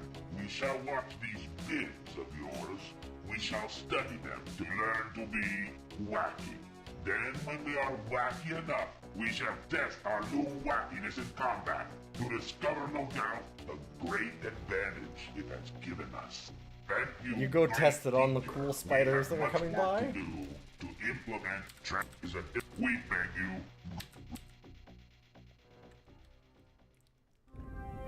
At least we left the Third Ash with a very cool Culture 20. Oh god, actually, a whole culture of rhinos trying to rhyme and act like Monty Python. I'm feeling like maybe wiping them out was a positive. We are the Rhyming Simons. Blanc Malt rhymes with orange. Space is the place. The stars in their courses cannot catch the horses. This is hard. We of Culture 20 are glad to meet you here in space, a wise teacher from Earth. We have studied and studied the bits you left with us, oh great teacher, but we fear we are unable to grasp the essential truth and power of being wacky. For example, last month, in an attempt to be spontaneously absurd, I turned to my subordinate and in a high, modulated tone of voice explained that there was a penguin sitting on the vid screen. Not knowing what a penguin was, my subordinate spun to face the vid screen, his hydraulic holster snapping his weapon into his hand. Blah, blah, blah! The penguin, the vid screen, and a large section of the wall were destroyed. You see, Captain, perhaps we are not suited to being wacky, and that was my only penguin. We eagerly... Sorry, bud. Blood is when strangers come here, we run them through. Ha ha ha! Good one, huh? We of Culture 20 are glad to meet you here in... We are getting a deep slapstick. We They do get slapstick, that's fair. Our way to be wacky. Jabbing the eyes with outstretched digits, striking the head with blanks. We like and understand this perfectly, Captain. Oh shit, And no, the we actually addition gave of them our really good lethal things. elements, high explosives and nausea gas throughout our space has become Pratfall City. We will await you. I'm excited to see the battles between the Ilrath and these new Third Ash that we've made. I'm guessing that's an Ilrath, isn't it? Begone would very much like to tear off all your digits. and be entertained fitting them into your orifices. But we are on an evil jihad and cannot be bothered killing you at this time. Perhaps later.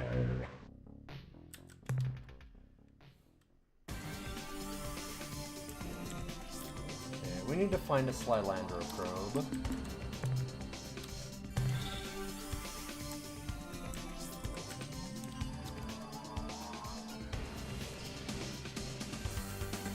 None of these are moving fast enough to be Slylandro.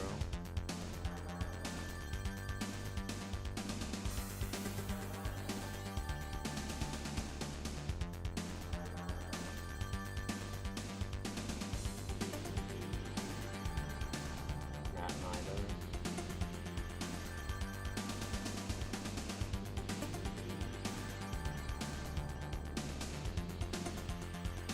We missed the opportunity to make him be Boy George in Culture Club. That's true. There's a lot of good options.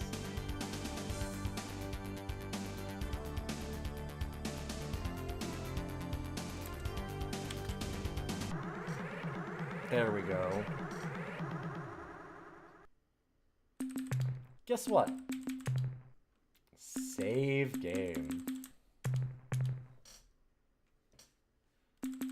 We come in peace. All system trial must.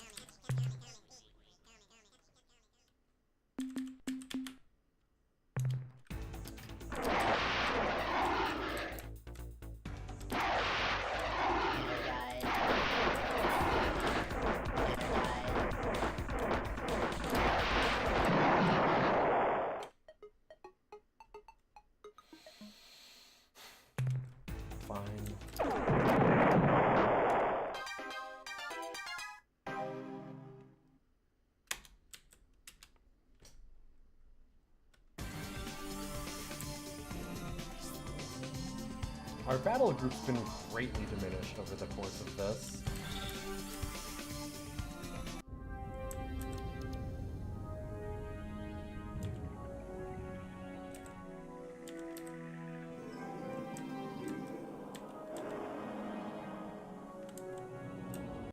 Welcome back. That you will. Oh yeah, sure. The can, if, then, you. Okay.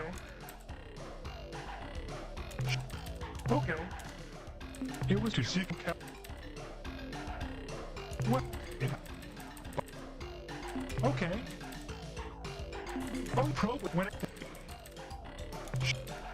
I can see it can. Well, then I'm pretty sure the. No. The. I got some new probe when I'm looking. What have we tried? Why yet? Oh. Goodbye. Okay.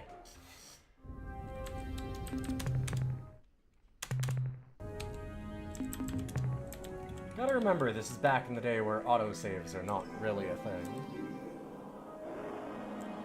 That's probably one of the things they could have added in, like a quick save function or something into Ur-Quan.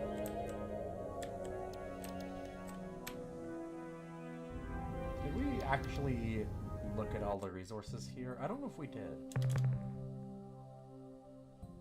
Yeah, we did.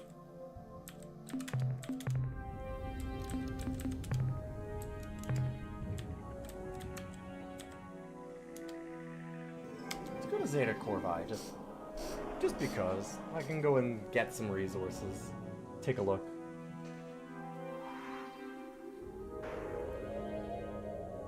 And now we've solved the Thradash, the Ilrath, and the Slylandro all in one night. Just took a little bit of reloading. Forgot that the Ilrath cloak and sword targeting and stuff is really bad against them. They're nasty. The Ilrath are tough.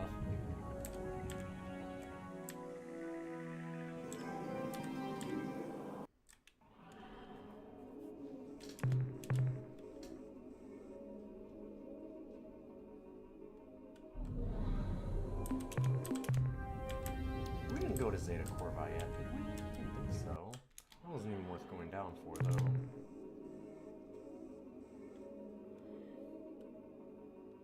This one hardly either, but we're gonna get something.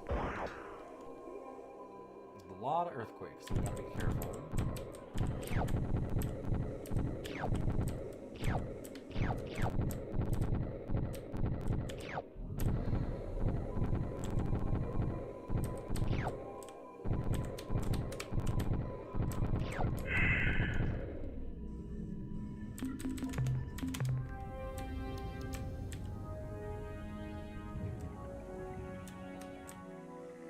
Yeah, not my favorite planet.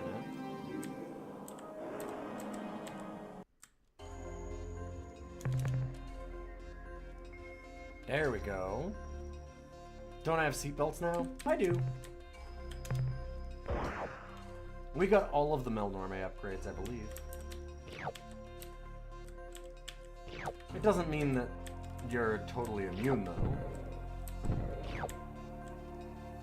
And it wasn't exactly a high-pain planet. I don't have a lot of crew members. If we run into any problems out there, it's gonna be a pain. You saw how we already had to reload once, right? I don't want to have to keep doing that. Granted, I could actually just save. That'd be good. Doing things like saving definitely makes it better.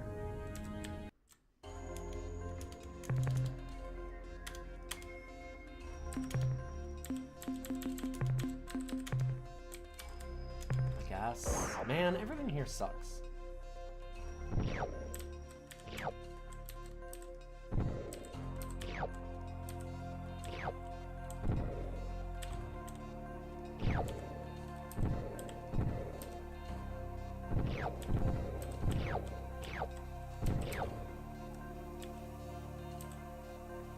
Sometimes you just gotta go to the moon and get your calcium.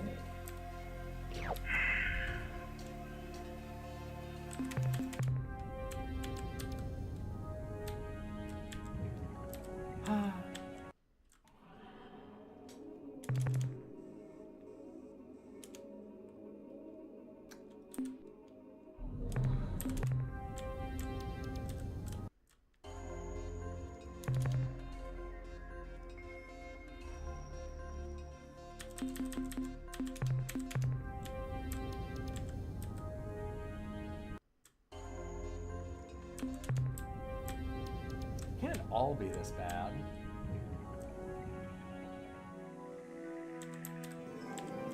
Give me something good.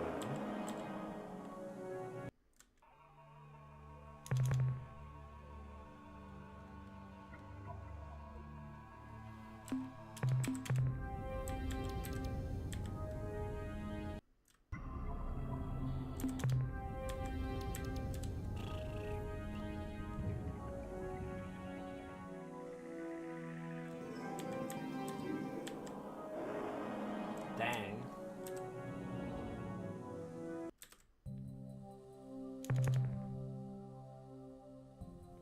Like, did we go here already? Is that what's going on? Feels like there's just nothing.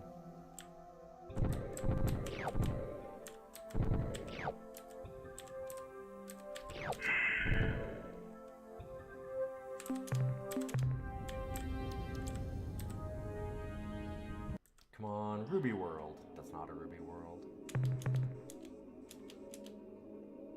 Well, there's biologics, so that's something, I guess.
it's okay. We're just wiping out all of these animals for science. It's a good cause.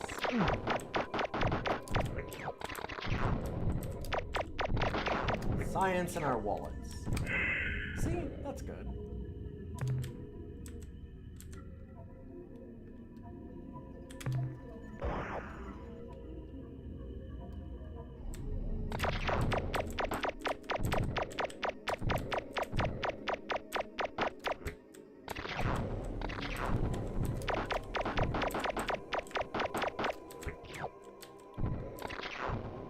Okay. Last one.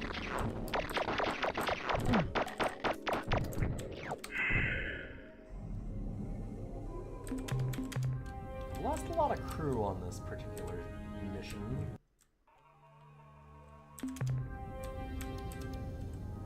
Not a huge fan of that.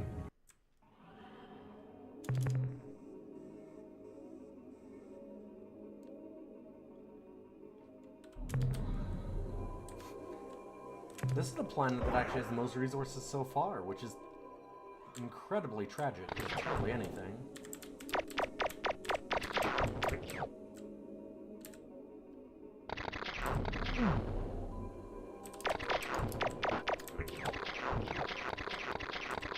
Jesus Christ.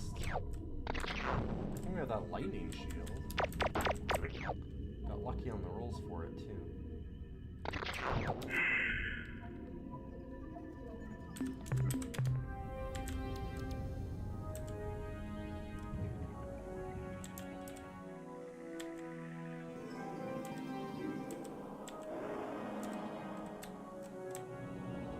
There's gotta be something interesting here, right? And it doesn't actually have to be, but it could be. I've always kind of admired their ability to just stick to, like, no, this is just a pretty lifeless system. This one just doesn't have anything.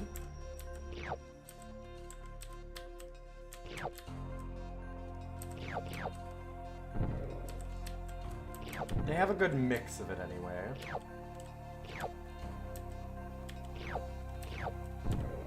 That's the key, is they have just enough, like, really good stuff out there to find to make you want to keep searching, but also lots of little places that make you feel like, yeah, it's a big empty universe in a lot of ways.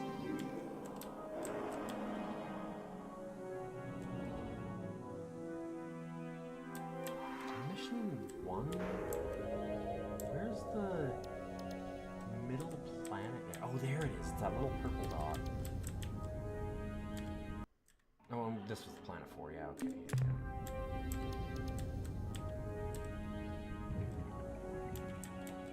I see it. This little guy right here. There we are. And also, hey, listen. How else will you know your vehicle is all full? Unless it burps a little bit. What are you from, like New Jersey, where they don't let you fill up your own gas? Your vehicle doesn't go at you? Ooh, sorry, all full, sir.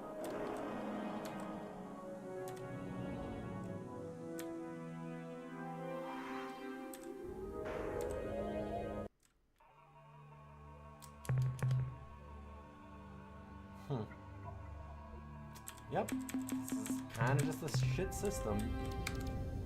I see him.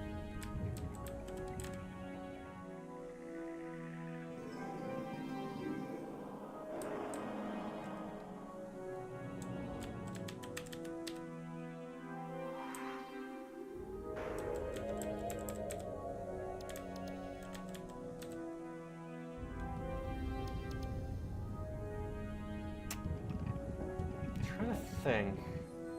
I feel like we got clues at the Chinzestu or something were around here, maybe? Or the Murnham? Curious.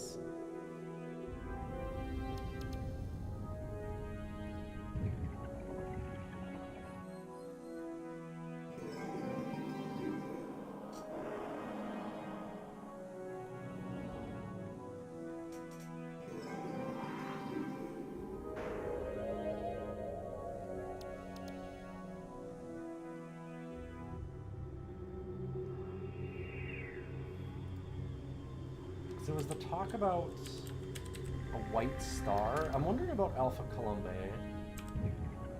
I'm gonna go there while we head back to Sol. Based on modern scientific data, only about 50% of stars even have any planetary systems.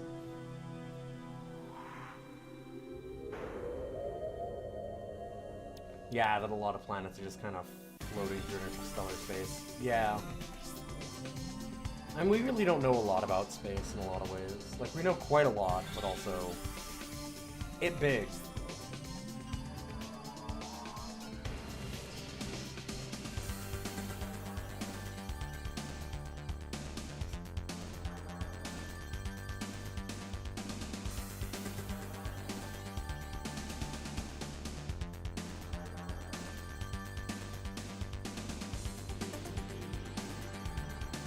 There's so much speculation. The biggest thing that we know about, like, really hostile environments like space or deep ocean is that we don't know much about them because they're very hostile.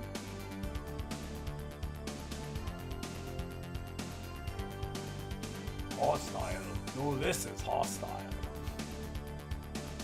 You should see Culture 3. They live deep in ocean.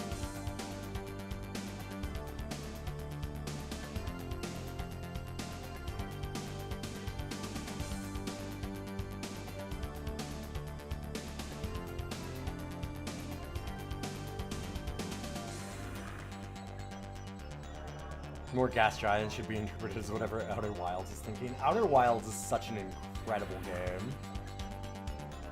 God. Speaking of, we talked about how this one deftly weaves a story in a lot of ways of both, like, humor and then also seriousness. I think it does a good job of, like, having those kind of work together. Outer Wilds, though, man, what a game.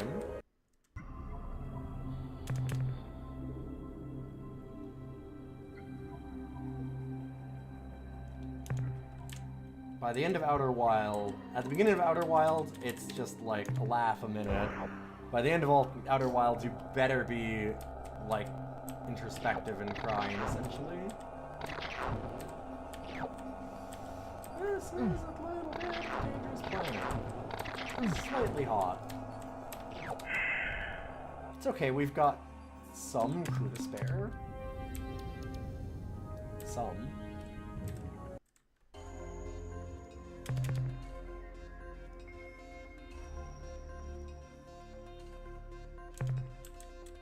Now, here's a world that's actually worth going to.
Temperatures on all these planets.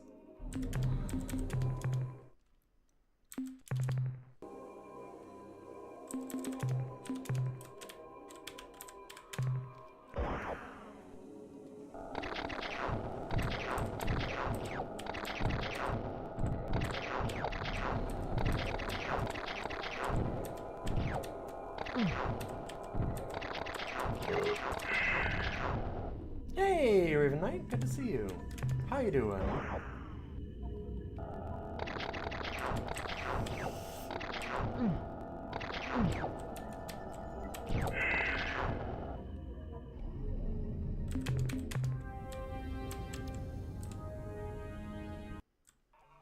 Okay, I'm probably gonna have to stop going to these planets soon, because they are all very hot. Even with all of our protection, it's still a little dicey.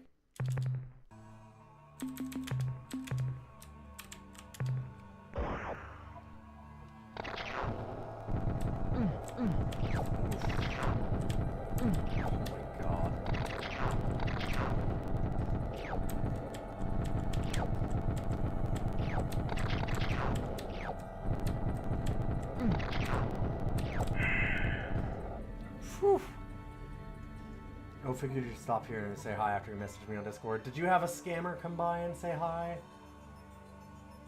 I don't have a message from you.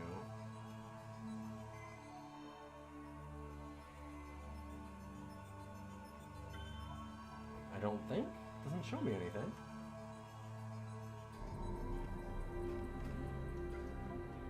Yeah.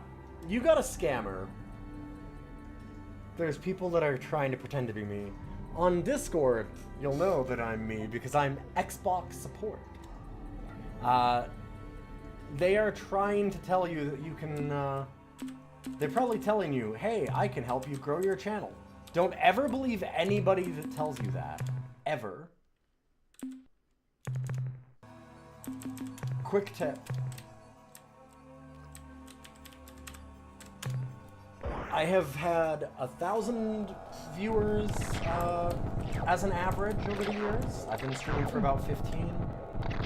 I've averaged over 1,000. I've averaged under 10.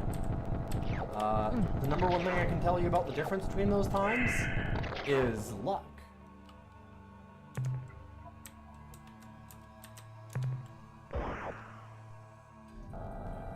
It's a fucking crapshoot. Like, you've got to try certain things, and there's tips that you can do to, you know, have stuff work better or worse or whatever, but in so many ways, people's attitudes and what they want to see shift, and what you want to make shifts, and it may or may not resonate with people. You had a theory, which is why you were here. Yeah, no, it's very good to check, but yeah, be careful about that. I mostly just want to make sure you don't get scammed. Don't believe people like that. And just for everybody, just in general.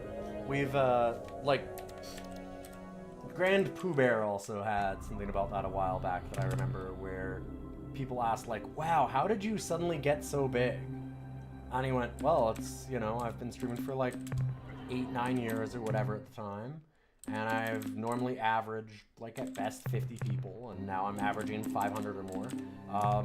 It all changed when, I don't know, something happened and I got really lucky and people started coming by. I have no idea. That was the answer. It's like, yep, that sounds about right.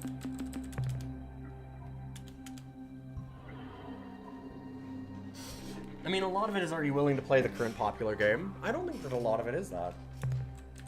That's what I'm saying.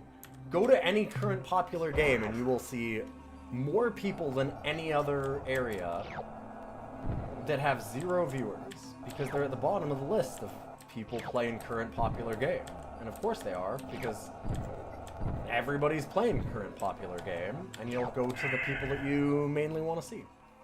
So it's hard to get discovered there.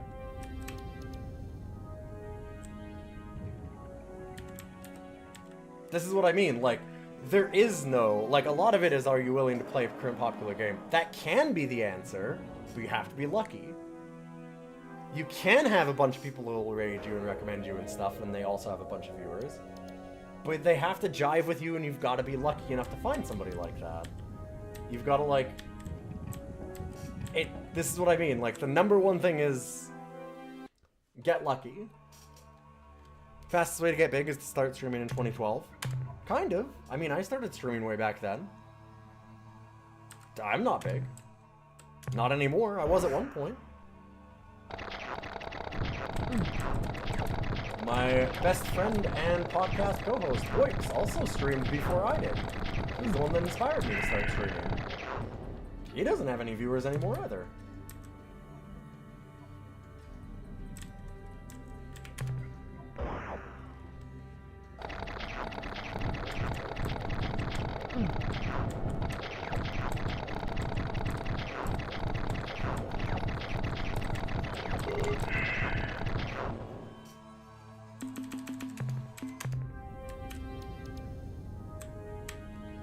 Like, I'm not trying to say that everybody's wrong about the ways to get big.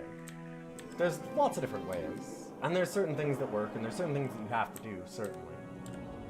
But at the same time, like I said, like, the biggest thing is you just can never know.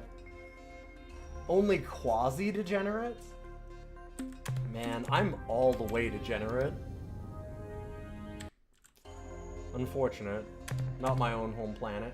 Ooh. God, the heat, though. We have no crew left. Hey, Jub! Good to see you. How you doing? Good luck in your journey anyway, Raven Knight. It was really nice to meet you, if you're still here. We were just discussing what it takes to get big on Twitch in the year of our Lord 2025. Because, there's a bot that's been going around that's been making a bunch of, fake accounts of me and telling people to, like, give them money or something. I don't even know what they're after. I've gotten this for months. Nice.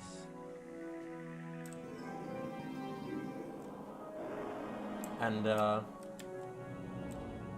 trying to get personal information or something out of people by pretending to be me on Discord and selling a quick fix to getting big on Twitch, I think.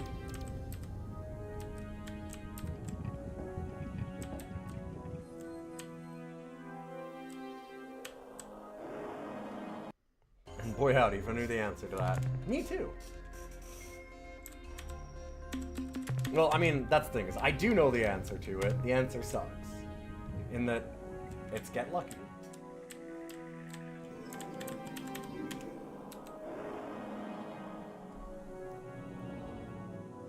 Yeah, thanks for chilling out, Raven. And thanks for the follow. If you haven't seen this game, by the way, it's amazing. Highly recommend it. This is Star Control 2, or the Ur-Quan Masters. This is the Ur-Quan Masters, which is an open source... Wait, what was that?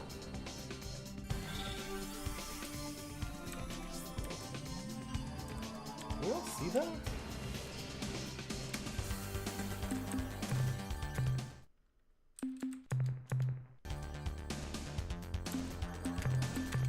I want to load and see.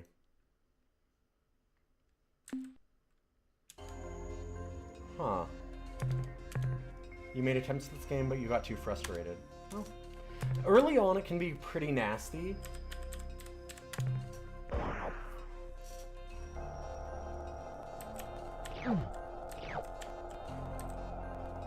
The biggest thing that I can recommend early is, like, basically try not to fight things, try and run from everything, and just collect a whole bunch of resources and then up your maneuverability and stuff right away. I think that it was the portal, yeah.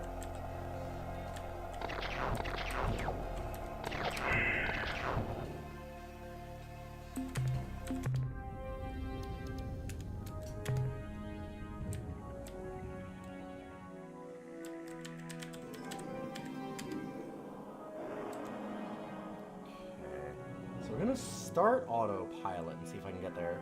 You do like some retro sci-fi. It's really, really good. It's very cleverly written, very, very funny, and also has a legitimately fantastic and, like, I would say intense story. It's gonna pop out before we can get there. Yes! Okay. It's quasi-space. I knew...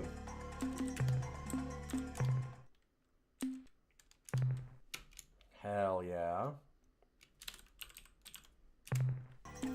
But it's just full of weird little things. Unknown. Unknown. Unknown.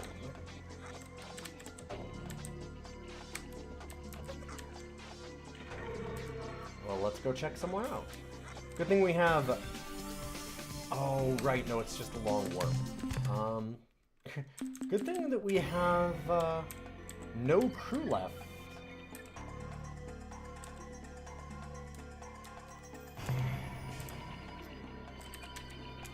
go to that spot. I think I remember what this is. I've beaten this game before, but it's been a really long time.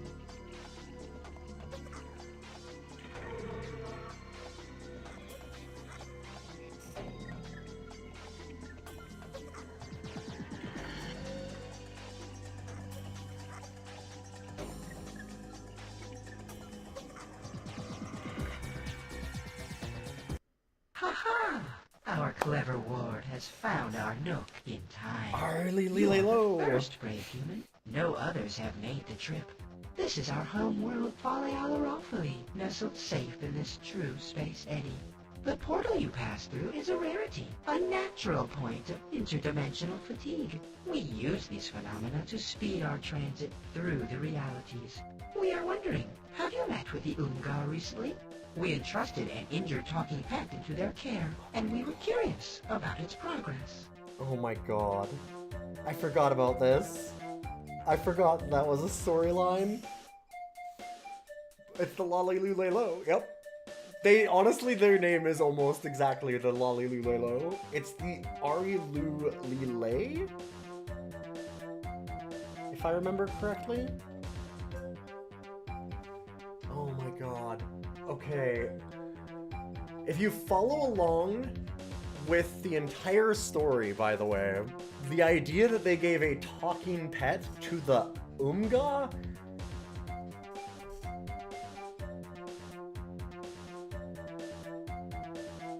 Imagine, like, 200 years in the future, or something, and being off planet, and stumbling into a bunch of gray aliens, and going, "Oh good, we finally found you again. So, how did this planet turn out? We did give all of those wonderful nuclear weapons for the, like, chimpanzees to toy around with. They did a good job with that, right? Like,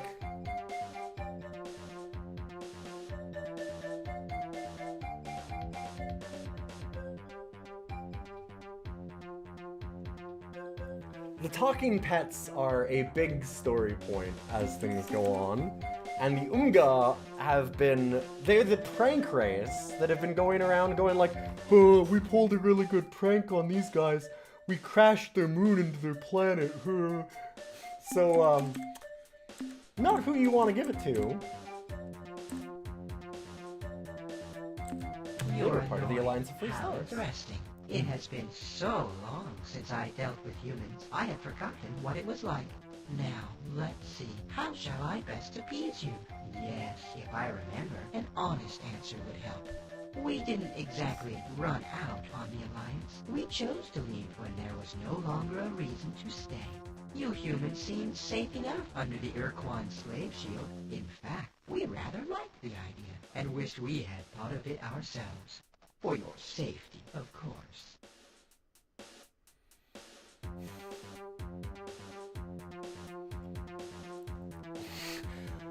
Uh-huh.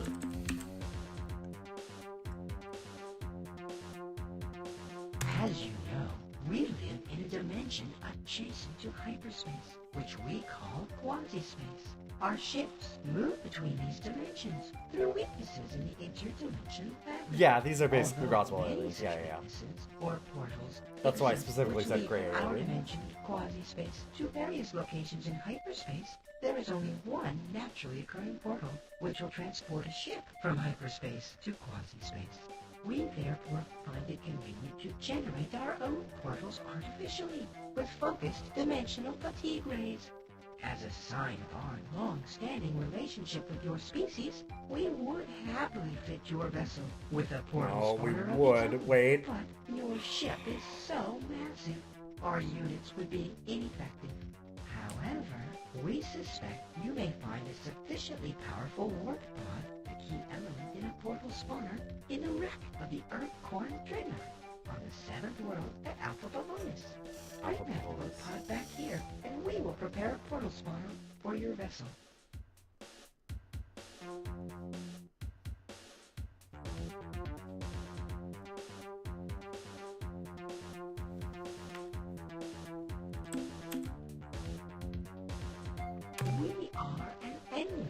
curious species. And we Yeah, spend how the much fuck of did our you get a time talking on, pet how again? should I say, reconnaissance missions. During one such trip, we witnessed the crash landing of an Ur-Quan dreadnought on the surface of Alpha Pavonis 7.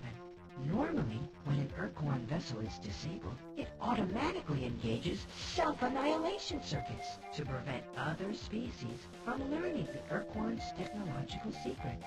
In this case, however, these circuits must have failed. The dreadnought did not disintegrate on impact. We landed to explore the wreckage and were amazed to find a survivor, a talking pet.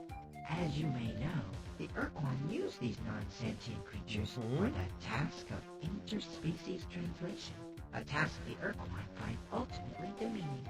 The talking pet was severely injured, and we did what we could for the poor creature. Like It giving grew it to the clear that Unga. without superior measures, the talking pet would die. We turned to the Unga, whom we have known for many centuries. Their bioscience skills are far superior to our own. The Unga promised to do what they could and let us know how the pet fared. We have not heard from the Unga since. Perhaps Oh, if you are God. traveling through their stars, you can ask them for us. Fuck. Oh, it's been a long time since I remember the plot, yeah.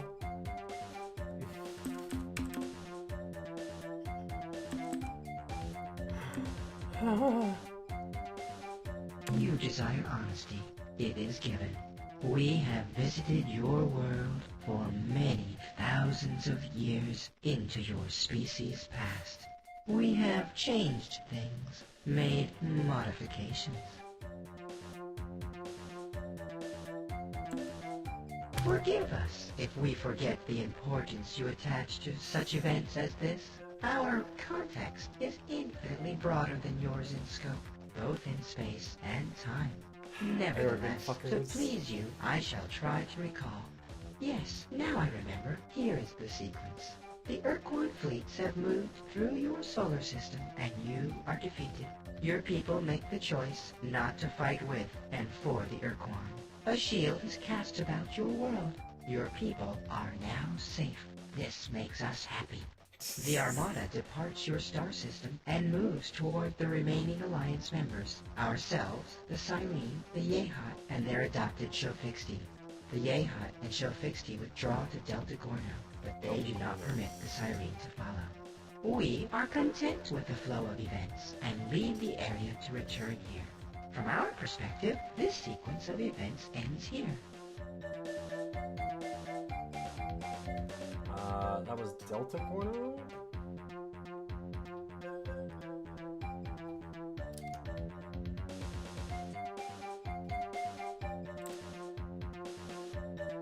Delta Gorno. This is that kind of game where you need to keep a lot of notes on everything. Because we need to find all the old Alliance members and reunite them if we can. Soon after the Ur-Quan defeated the Yehat and imprisoned the Cyrene and Beetlejuice, their siblings arrived to initiate the doctrinal conflict. This battle Now we're continues getting some as more- we speak.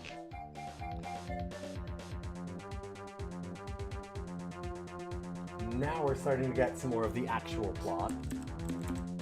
Our motives are multiple, our desires complex.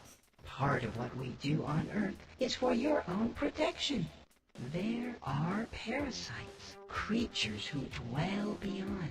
They have names, but you do not know them. They would like to find you, but they are blind to your presence unless you show yourselves. The Androsynths showed themselves, and something noticed them. There are no more Androsynths now, only Ors. No. In a way, ignorance is your armor, your best protection. They cannot see you now. They cannot smell you. Much of our work with your people involved making you invisible, changing your smell. If I tell you more, you will look where you could never look before. And while you are looking, you can and will be seen. You do not want to be seen. Goodbye, clever child. It's true, being perceived is kind of horrible. Hey, Iggy! I want to see the Torment Nexus. Speaking of, we watched Are You Afraid of the Dark for the podcasts last week. And it's relevant.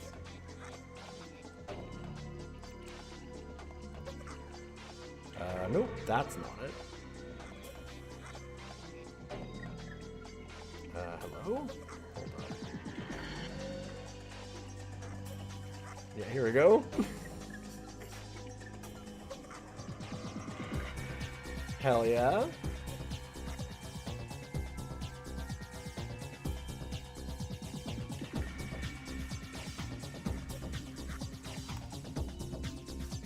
Your first or second best game of all time, subject to change whenever you feel like it. It is currently for DOS Cider, as you can see. Actually, I should take down the DOS Cider thing, 'cause this isn't DOS Cider today. We're not actually ranking it. But according to my own calculations,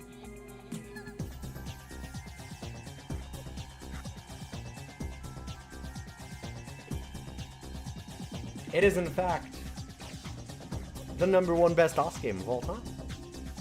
Subject to change. We've only done 315 DOS games.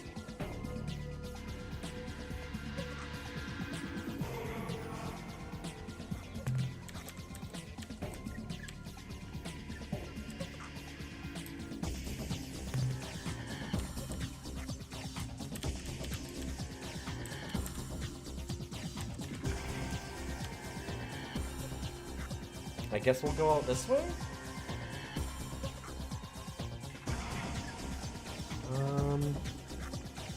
And we know that one of them is at like Alpha Tucane? Or was it Tucane? No, it was Alpha Tucane is where the Yacht Fought Pip were. We'll have to look when we actually get to the main star map again.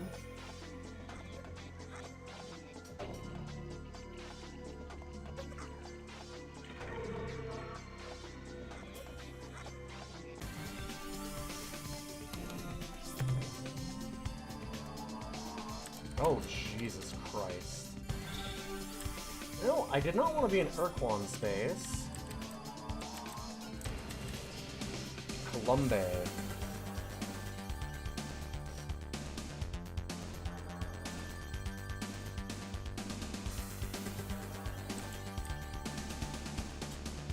Well, that's not at all where we wanted to end up.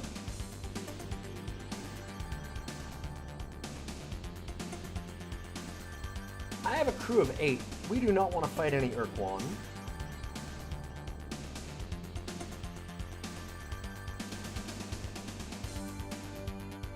All those little black dots coming towards us are enemy ships. Well, I mean, not necessarily enemy ships, but other ships.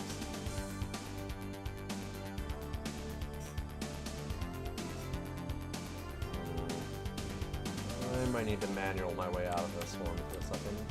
Oh, Jesus.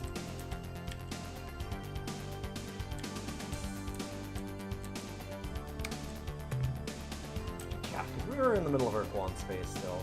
Great.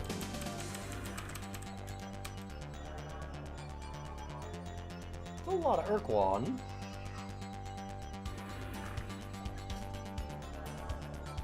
Good thing the one problem with Ur-Quan ships is they're slow. They are very effective at murder, though. Also, yeah, endless. Banger after banger on this soundtrack. This game has incredible art and music. Its aesthetic is...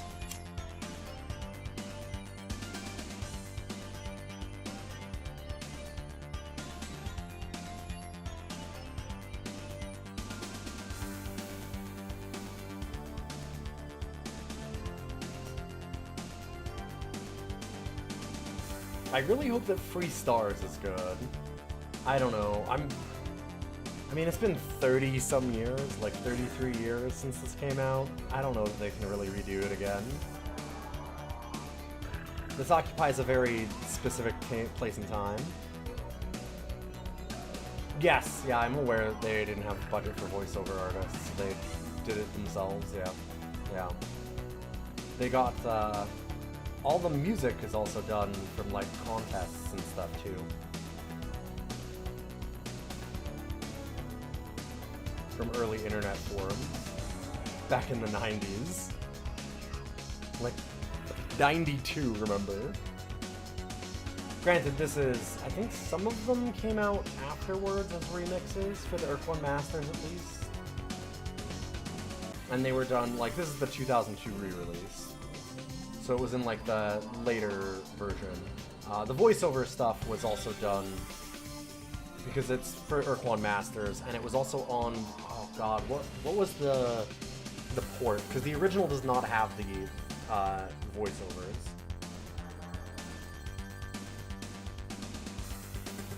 Like, the original DOS version doesn't. There's, like, some port that had it, if I remember correctly.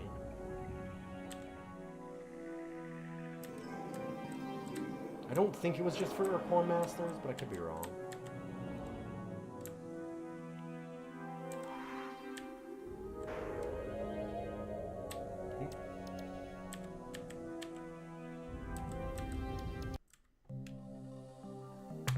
Good to see you again, Captain. I Speaking have of some bangers. information I think you should hear. We've detected a minute but measurable disturbance in the inner space fabric, an approximate true space coordinate 100 by 50. Our scientists speculate that this disturbance may be caused by many thousands of hyperwarp penetrations, all in phase, as though a huge fleet of ships were on the move. Great! I think that's just another thing to tell you that, hey, you're on a timer.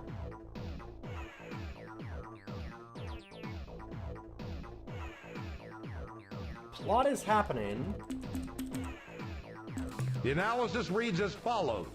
Subject, Slilandro probe destruct code sequence. Data. This is a complex sequence of program instructions using an encryption sequence similar in some ways to the rolling Fung algorithm. Summary, when a Slilandro probe approaches, open a hailing frequency, wait for a response, and then transmit the code. That's the end of our scientist's report.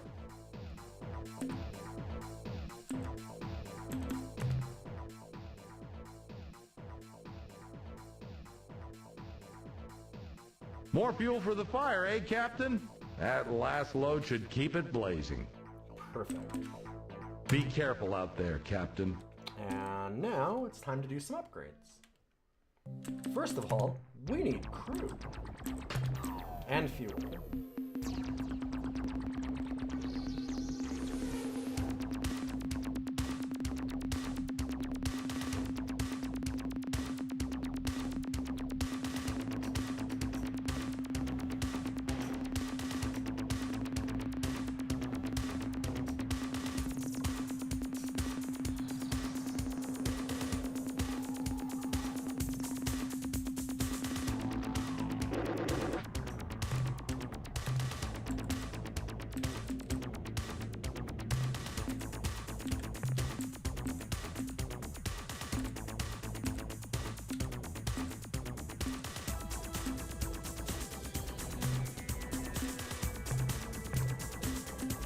Get rid of a couple of those.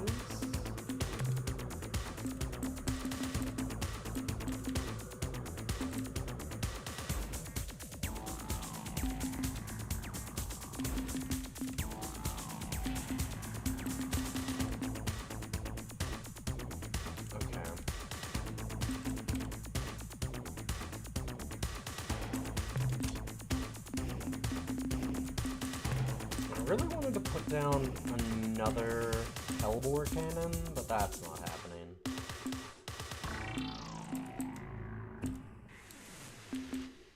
Expensive.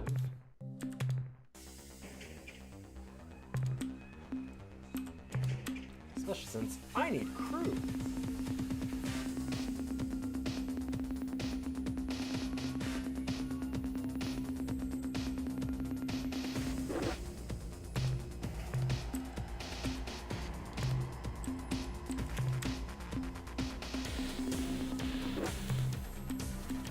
Also, can we get Punk now? No. Right. I wonder if we need to go talk to them again. Like, the Ilrath should be basically gone now. The Thredash and Ilrath are slowly murdering each other. We can also go see the Ors. Where the Androsynth are gone. Could probably check out the Unga. There's a lot of things to find. We now know Beetlejuice for the Siren. Okay, so we've got... Here are some options for us to go to. I'm gonna let somebody yell at me.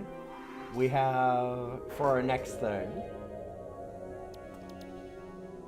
we can go and get the Warp Pod, which is probably pretty important. We should maybe do that. But, like, we've also, I was thinking more of just who we should meet next, because we've got the Yeehaw, the Siren, or we could go back to the Unga, or the Pakunk. The Thredash and Ilrath, I think, are just going to kill each other. We kind of set that up. That's just gone. Oops, we made the Thredash our friends and then we accidentally murdered them. They wanted it, it's okay. I suppose I could also try and do the Pakunk.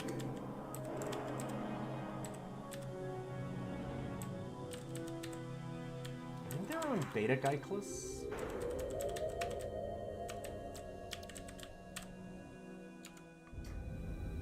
Let's learn about them yeehaws, them space pterodactyls. We could do that, certainly.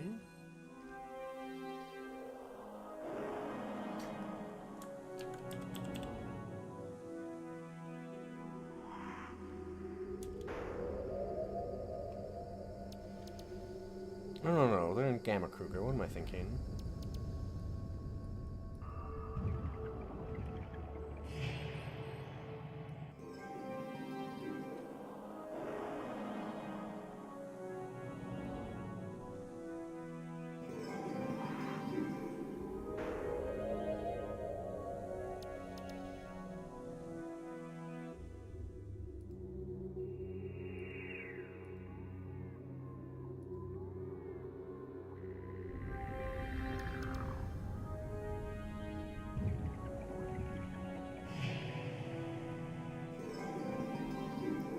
I have played this before. Hi. Long time ago. I've played through it a couple times back in the day. Hi.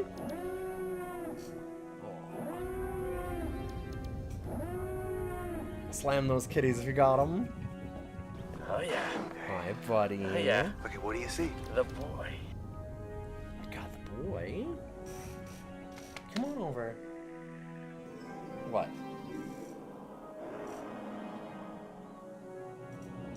Thank you. We need to find the Druge, too. I haven't found the Druge yet. Okay, let's go see the Yeehaws. Down in Delta Gorno.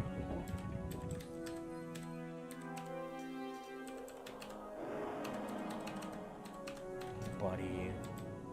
I think there's some... I think that's over here. I do... Oh, hi. Here, let me just look it up. I've got a guide here.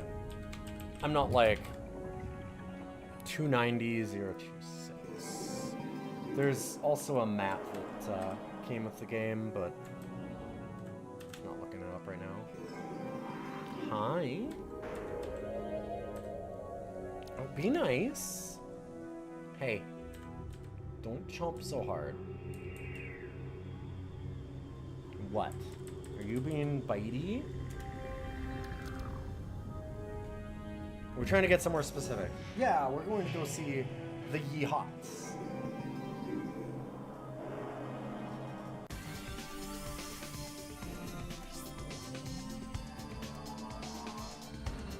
Why are we being bitey? Okay.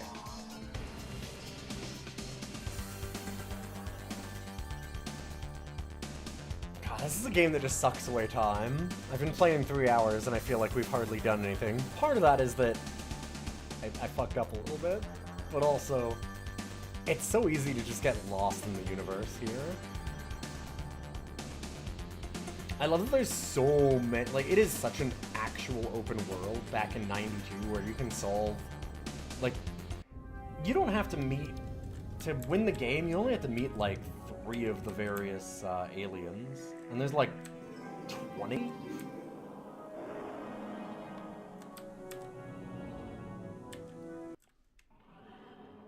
And then there's multiple ways to solve pretty much everything with them. It's an incredible game. Unbelievably modern in a lot of senses like that.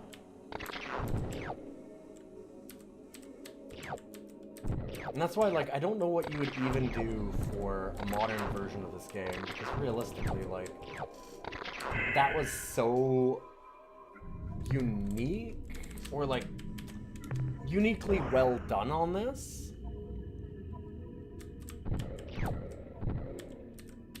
that it's kind of, it's a capsule in time. Like, nowadays, that's just games.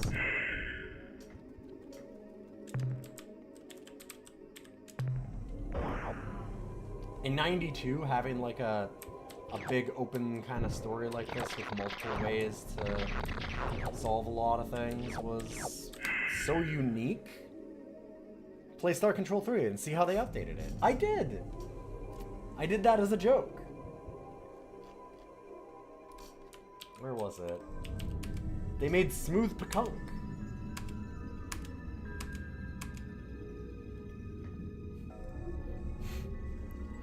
For reference, again, this is 175 on my list of best games of all time for DOS.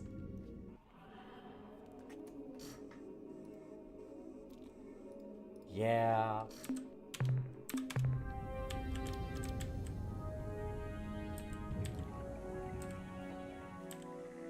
It's not bad in a lot of ways. Like, it's not the worst. It's mostly just, it's so bad because of how it compares to this in a lot of ways. It's a lot of the real big problems with it. Like, it's not a disaster of a game in my mind. A lot of it still works. Like, it's not, like, horribly buggy and broken. It's not just, like, super offensive or awful or different things like that, but it's got really big shoes to fill, and it's hard to even say that it's more Star Control, because it just doesn't quite get what Star Control is, or was.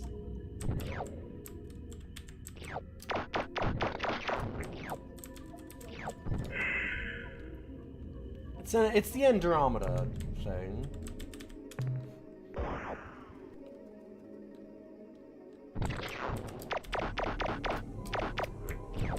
It's fine, but this is so much more game. Yeah, we're also just like, all of the story consequences and stuff of this game, which are really neat and important, and like so much of why people care about this game, are brushed aside as like, either totally brushed aside or played as jokes.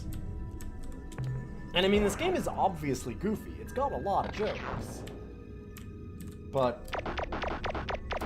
it's done in this one, it's done like the idea of the Arilu, giving a talking pet, which is a weapon of mass destruction on a level that I cannot possibly explain to you without, you know, the whole plot of this game, to the race that is, like, just literal jackass, is such a good joke, but also it's still very serious. And, like, that it rides that line very deftly. Like, the humor is in, oh my god, that is the worst possible fucking idea anyone's ever had, why the hell did that happen? Kind of thing. But it has real consequences that matter. And in that game, it feels like it's just the joke. It's just the joke, and it doesn't matter at all, and who cares? And it's like...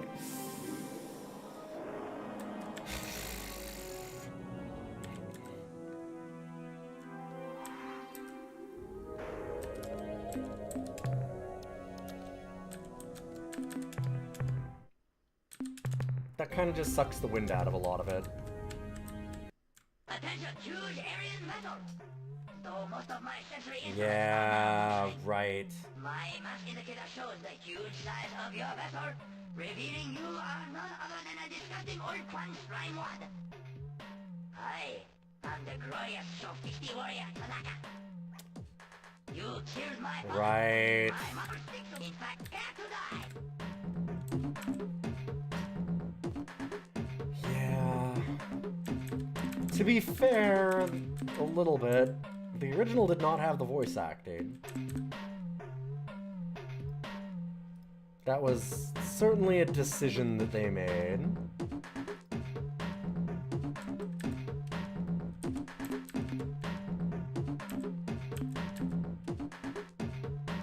A typical Ur-Quan gambit, which has failed.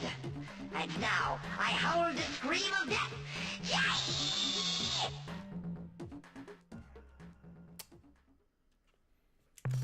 I forgot about the show fixed D. So this is not the Yeehaw.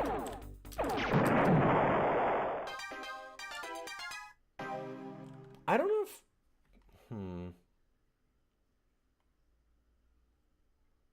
I don't know if I should have killed them.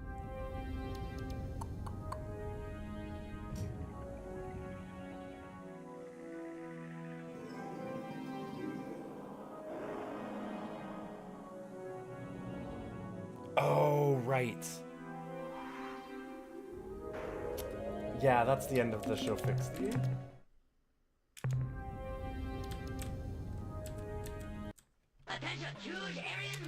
Although, we could just have that be the end of the show fixed. That could be okay, because, I mean, realistically, do we really want to have more of this?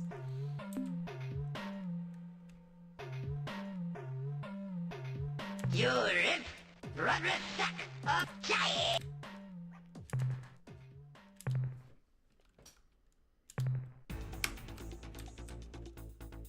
Okay, we're gonna leave. It's pretty easy to kill him, so... Ah, so... You must... use... I will hang your withered giant! I think that we're just supposed to insult him a few times like this. I could be wrong, though.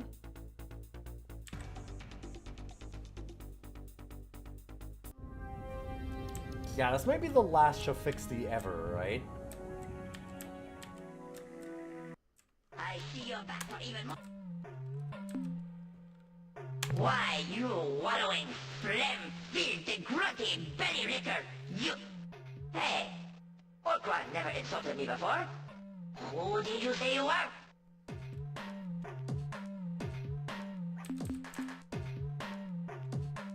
Yikes! What a fool I am! When you failed to launch fightercraft, I should have guessed. Just one of those mistakes you make in war. Suddenly, your words ring in my ears. Captain, is this true? Have the Ur-Quan been destroyed? The war is over, the Ur-Quan was Has the destroyed? ultimate sacrifice of my people resulted in freedom for the Alliance?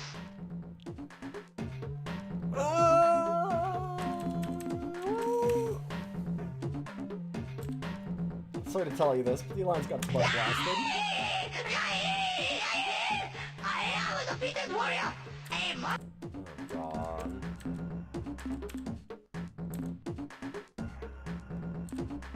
To fight again?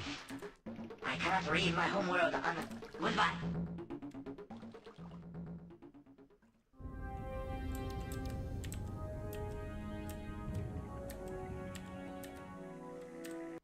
Greetings, Captain! My people blew up the sun! Or at least they caused it to flare like a nova, destroying the many hundreds of hierarchy vessels that had invaded our system to enslave us Shofixi. I wasn't here when they made the sun flare. I was assigned to a Yahat squadron as a forward scout performing deep recon in Mycon space. We were sent to investigate reports of unusual Mycon activity around Beta Brachi. Beta I was Brachi. the first ship to enter the system. my scanners showed a smaller fleet of Mycon clustered around the planet, conducting a test on some device. The unit was small, not even half the size of my ship. When the Mycon activated it, a glow began to radiate outward. I crept closer to get a better look. Suddenly, there was a flare, like a newborn sun, blinding me and overloading my sensors. When I recovered my vision, hours later, the Mycon and their device were gone. I was able to effect repairs on my sensors and the party system, but I had been cut off from my squadron and had to travel home alone. Nothing new to report, sir. I guard the homeworld.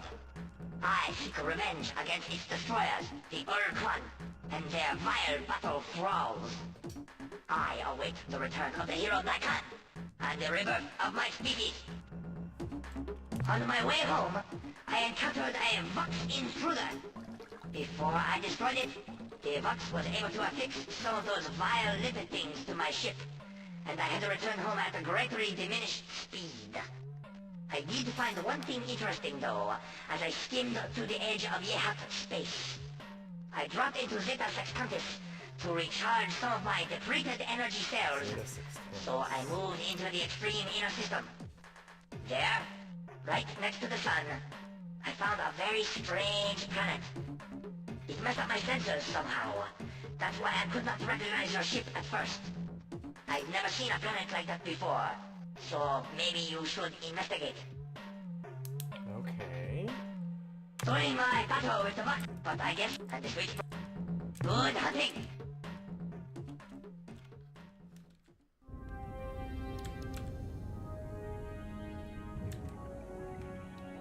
Okay, the show fixed theme. Oof. Yeah, I forgot about the show fixed theme. I think that the last time that I played this, I might have actually come here too late and not found them. There's a lot of little things that are very easy to miss, as you might understand. I mean, you can just blow him up, for example, because he does attack you.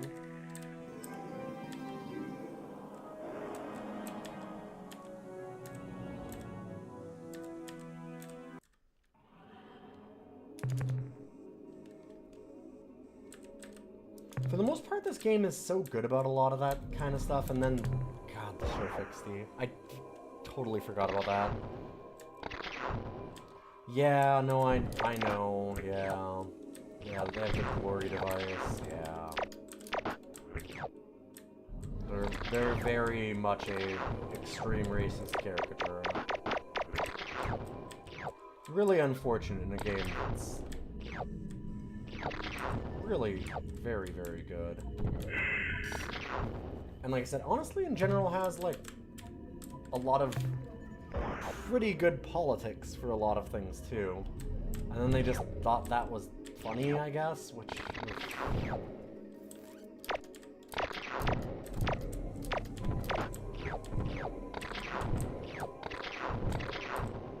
big oof on that one.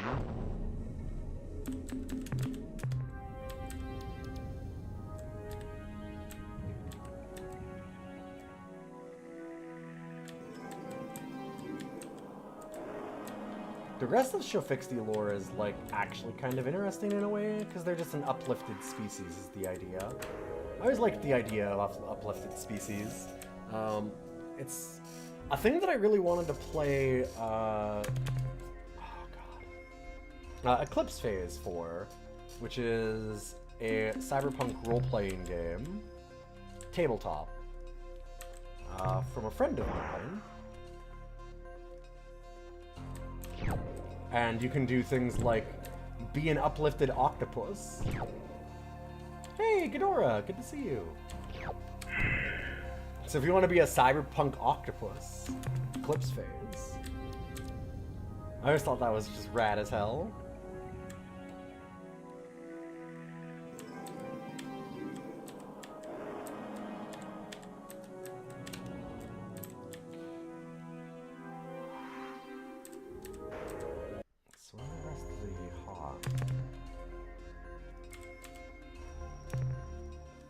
Yeah. Hey, Zombub! Good to see you.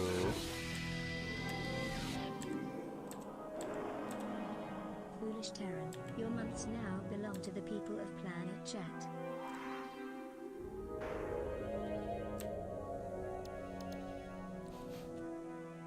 "91 months is a hell of a time." I have not read the Uplift books. Who is that by? I haven't been able to read that much recently. Oh, also, good to see you, Dan. Sorry, I didn't notice it was you. I thought it was Ghidorah.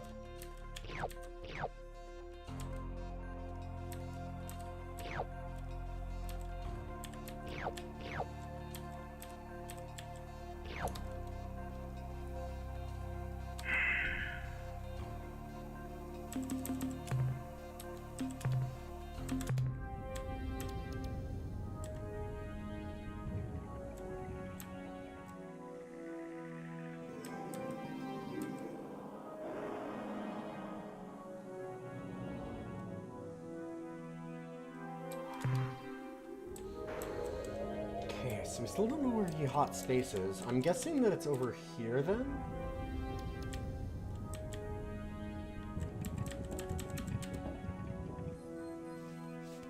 David Bryn. Huh.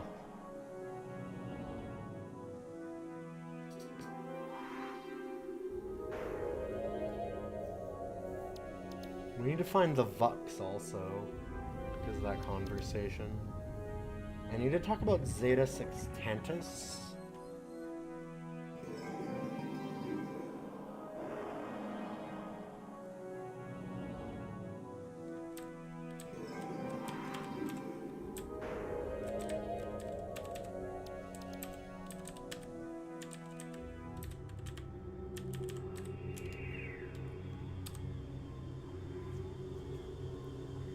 Let's head that direction.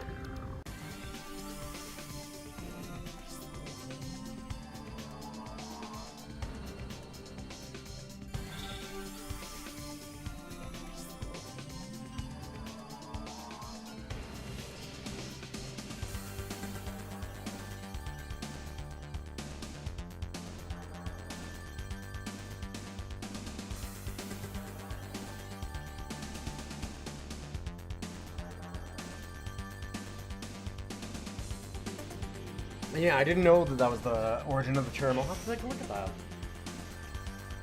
Is it a recommendation for the books, or is it just interesting because that's where the term came from? Because there's definitely some of those where it's like the concept of power armor actually came from Starship Troopers. A book that's not worth reading. From a person not worth listening to. You enjoyed the series a lot, fair enough. Greetings from yes, the Vox, the last word in life form destruction. To gain an intimate knowledge of our engines of war, simply place both hands over your eyes and count to 3. Okay.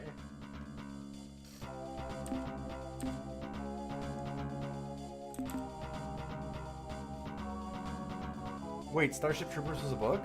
Oh yeah, yeah. You are even uglier than I had thought possible. Oh Can't boy, you don't know the see you are origin of making Starship me Troopers? sick? Please, foul creature, Why, turn hello. your head, or better yet, put a sack over it. Never mind, I have adjusted my display so it is dim enough to be tolerable. In answer to your question, our response is simple. We must attack you because our masters, the Ur-Quan, wish it so. Now, if you don't mind, stop knocking your head like that. We Vox do not share this range of motion, and it appears as though your neck is broken and you are a jabbering corpse. Ugh. Do we need another reason? I understand. You refer to the first human encounter, the insult. What more can be said? On that day, your species proved its true crass nature.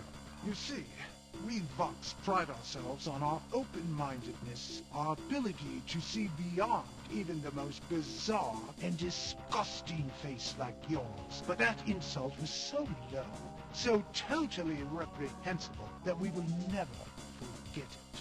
Yes, to be honest, that event pretty much fixed our attitude setting at abhor.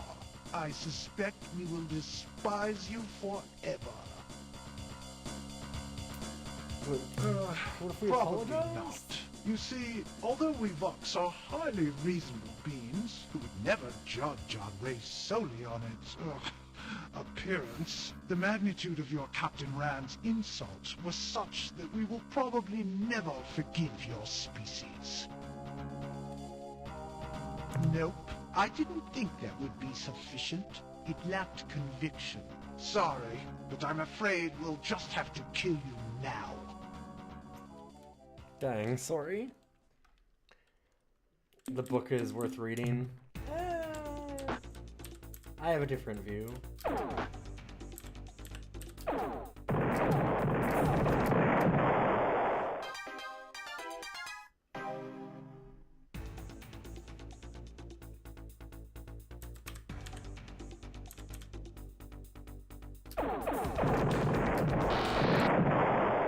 Ooh, they did get a little shot in there.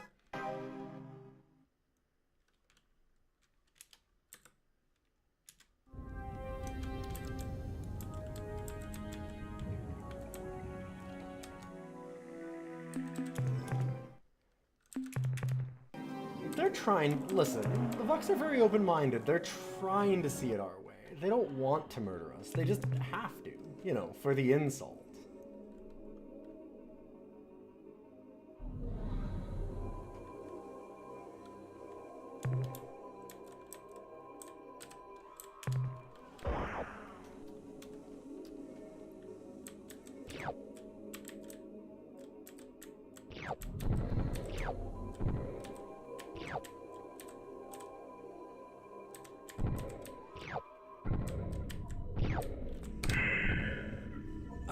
But yeah, so who was it that was asking about, like... Oh, so Bloomin, for Starship Troopers was a book. Yeah, it's by Heinlein, like, sci-fi classic author. And, he sucks. And his book sucks. It's very dry, like... It's not so much about, like, how it's written. It's kind of very typical, very dry kind of sci-fi of that time, right? Like, a lot of sci-fi was just to do, like, a look at an idea. But the idea is, what if we just had a society where everyone was a cog in a machine? Dim. As our intruders surround your vessel, you may care to raise both hands. That would be great, into the right? air That's above you and awesome. practice Honestly, the we should ancient definitely do chant of that. the prancing Aoi master, Zen. Honestly, I think that which is really the begins- only way to live. That's kinda it. I'm simplifying a lot, but yeah, it really boils down to that.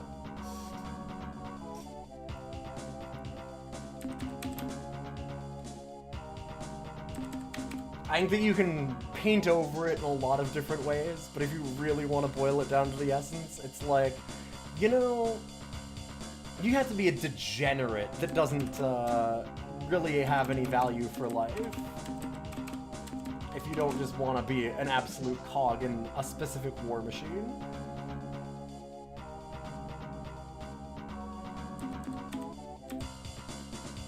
It is one of the most popular books and constantly recommended at West Point. Yeah, and he was extremely misogynistic and racist, and also liked to write about a lot of underage girls. Yeah. He is not a good person.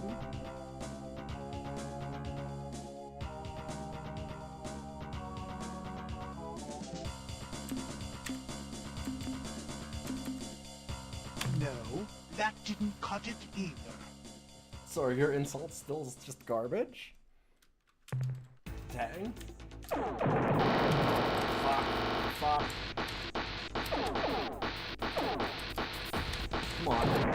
Come on. Yeah, that's more like it, yeah. Yeah, if the bugs get close to you...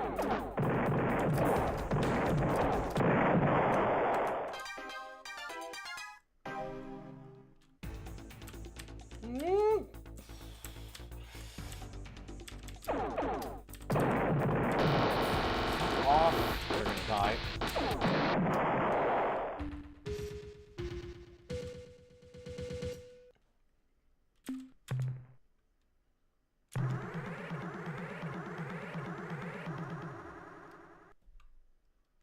Salutation, as our intruders surround you and practice the ancient... No.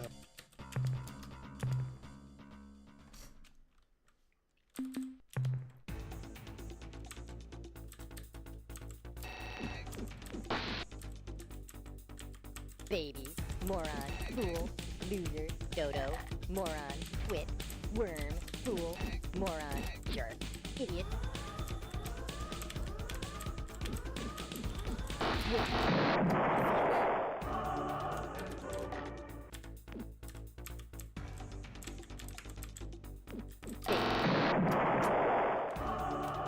Trying to have two of the smallest ships actually go after each other is very hard here.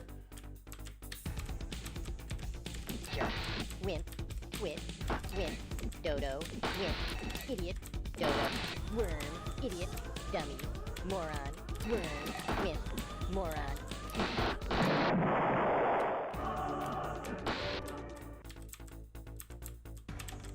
Baby, moron, worm, baby, dummy, baby, worm, dodo, jerk, fool, stupid, moron. We've gotten very lucky on those respawns. Dodo, worm, wimp, twit, moron, stupid, dummy, wimp, loser, idiot, dodo, loser, dodo, worm, idiot, baby, dummy. Because it should just be a 50% chance baby, if I remember correctly.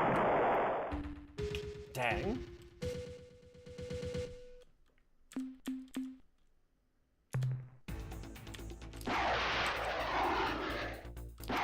Oh, what? Thank you. Please.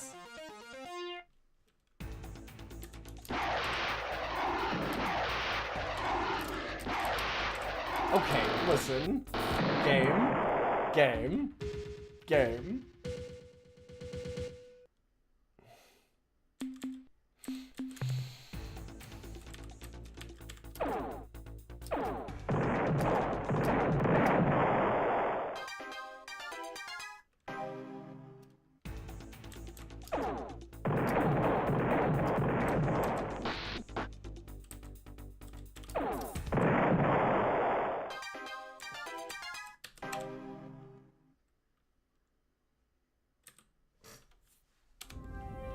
I forgot how much the Vux suck to fight. Go away, go away, go away, go away.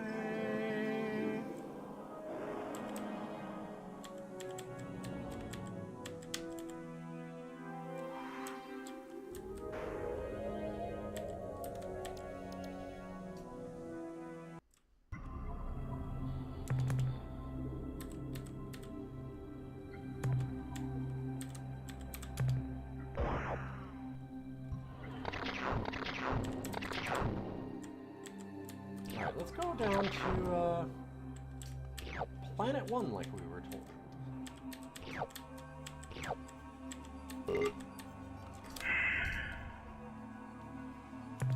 I love it. We're being chased by all these alien vessels that want to kill us. Oh, we're...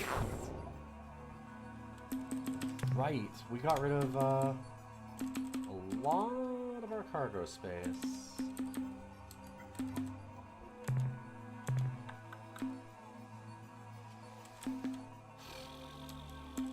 That's okay, we'll see. Bye! Yeah, idiot streamer, car no go space. Wait, what? No, game. Did not go back into the planet, but from the opposite.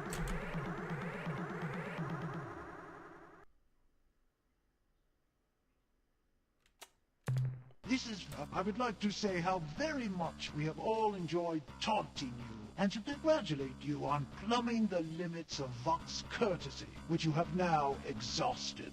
Therefore, let me just say, die, you two-eyed, loathsome, faceless slug.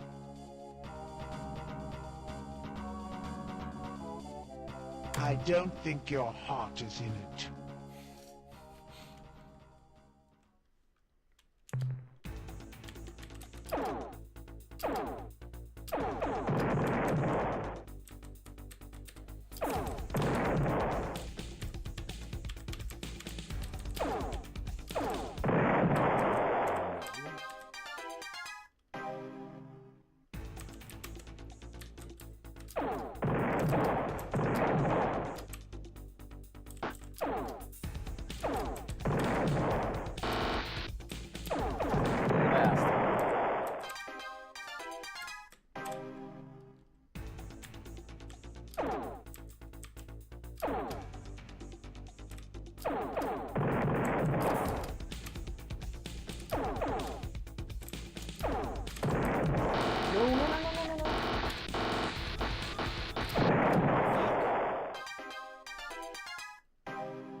Go away.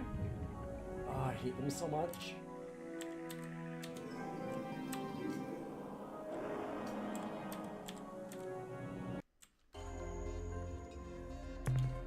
Oh, it's another rainbow world. Okay.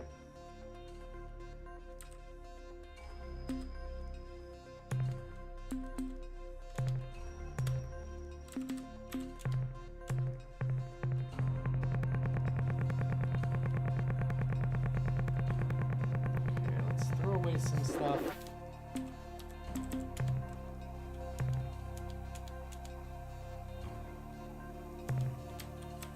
The biggest thing about Rainbow Worlds is not necessarily resources on them, but knowing where they are, the Melnorme pay through the nose.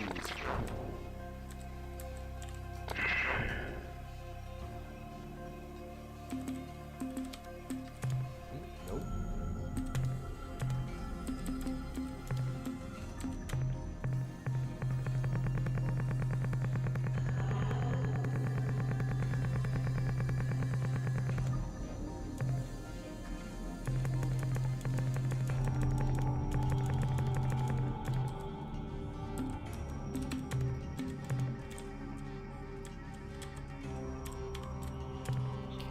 Pick up only the radioactives here. Those will be worth a little bit more.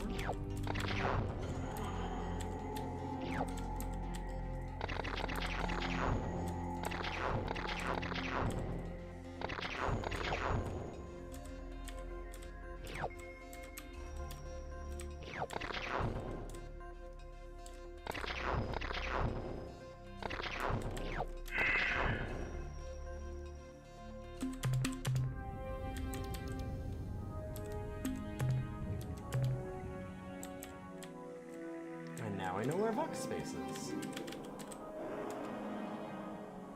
Gross. Actually, I've got to think that this is so close to where the Yeehot were supposed to be. They're probably down here somewhere. Hey, Cosmic! Good to see you!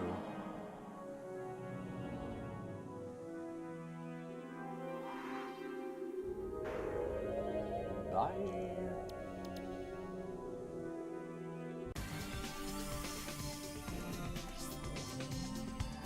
Do not want to deal with any more buttons, thank you.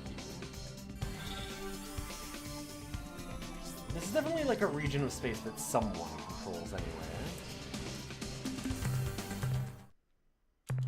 And in fact, who are you? There's some Vox Space, who might still be? Probably should look.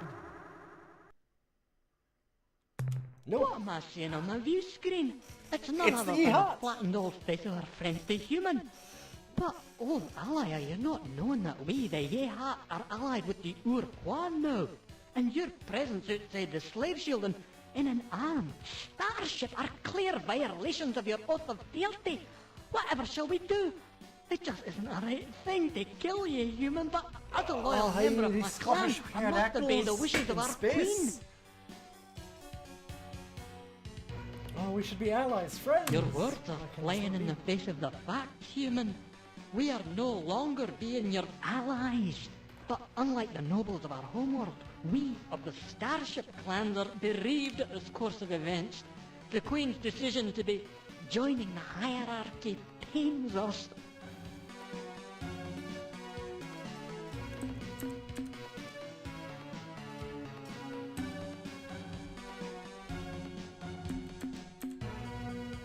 If this is being a true thing, there will be many changes, but we are a species long wise in the ways of deceit.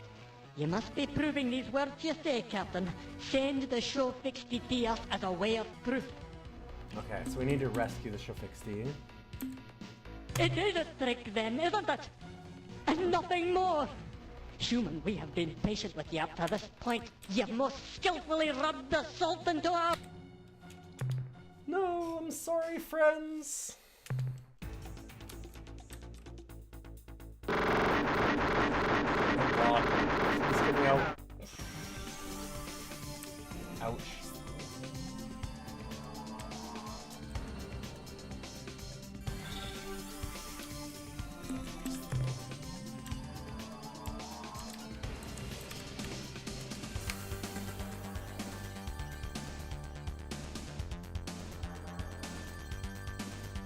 Yeah, I thought that we had enough distance, but we did not. They cooked my ass. I was going to explore because I'm like, oh, I can get more materials, but no I can't. We're full. We don't have a lot of cargo space anymore. I put stuff to blow other things up.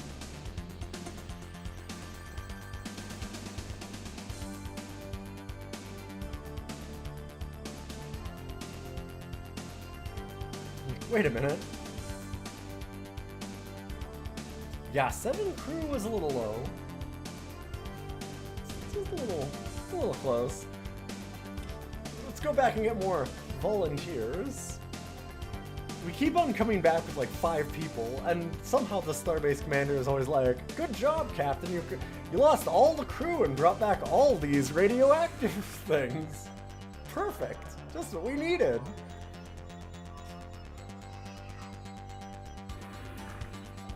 That's what we were looking for.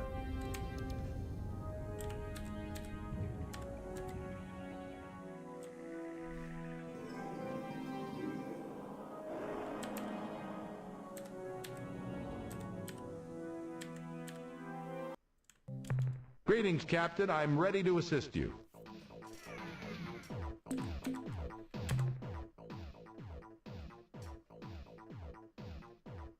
More fuel for the fire, eh, Cap? Try to avoid getting...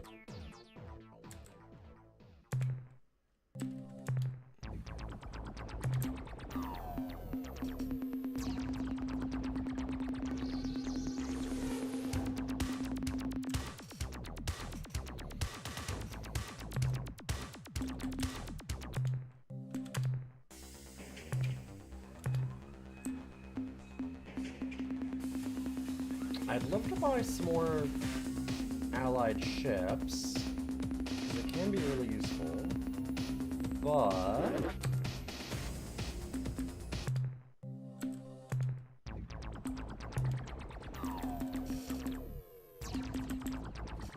Actually, what if... I feel like we loaded up a little too much on fuel reserves. I could get rid of one of the big fuel reserves.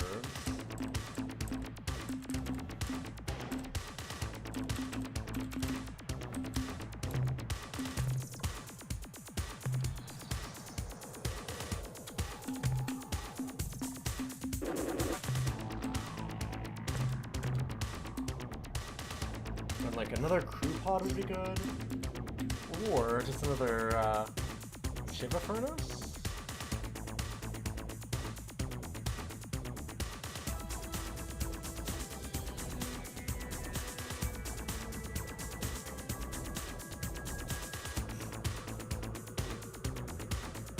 Endless power is kind of nice.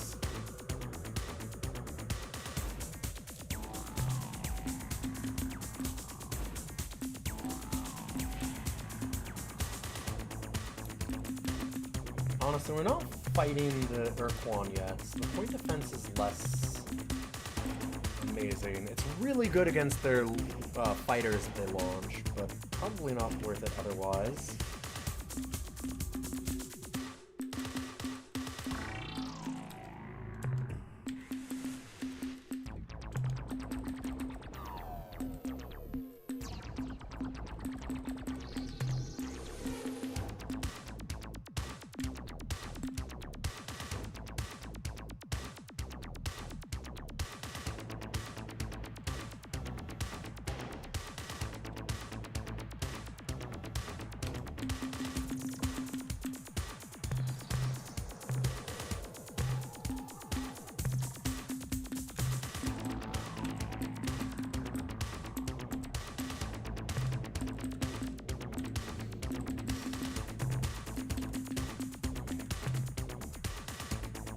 Being able to just fire constantly is kind of the best thing ever.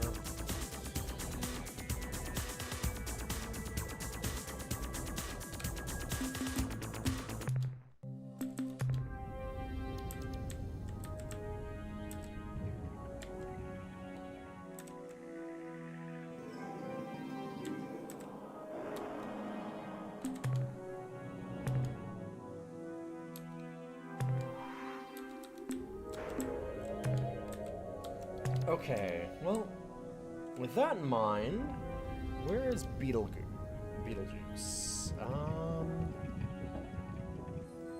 I'm just looking at, like, the actual map. 412.5 and 377.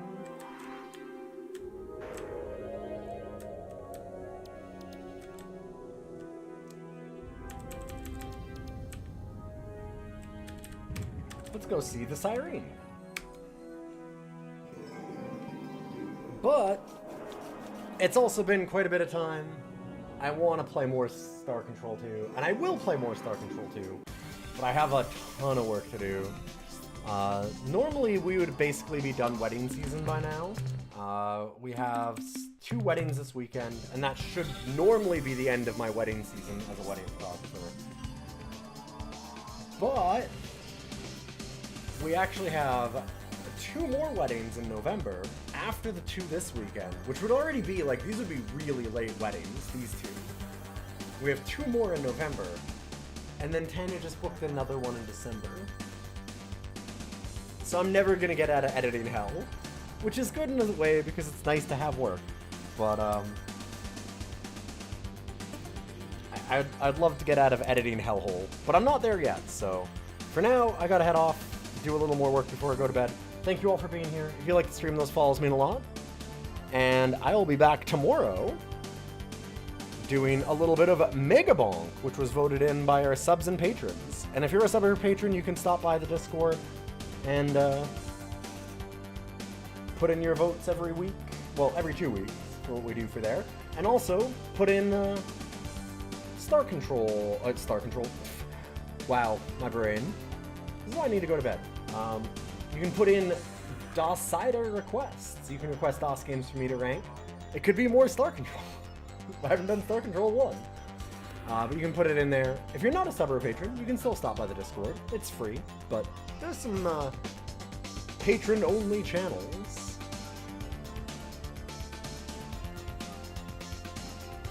So yeah, you can go check that out. I'm going to host you over to somebody else, so don't go away. Let's see who that's going to be.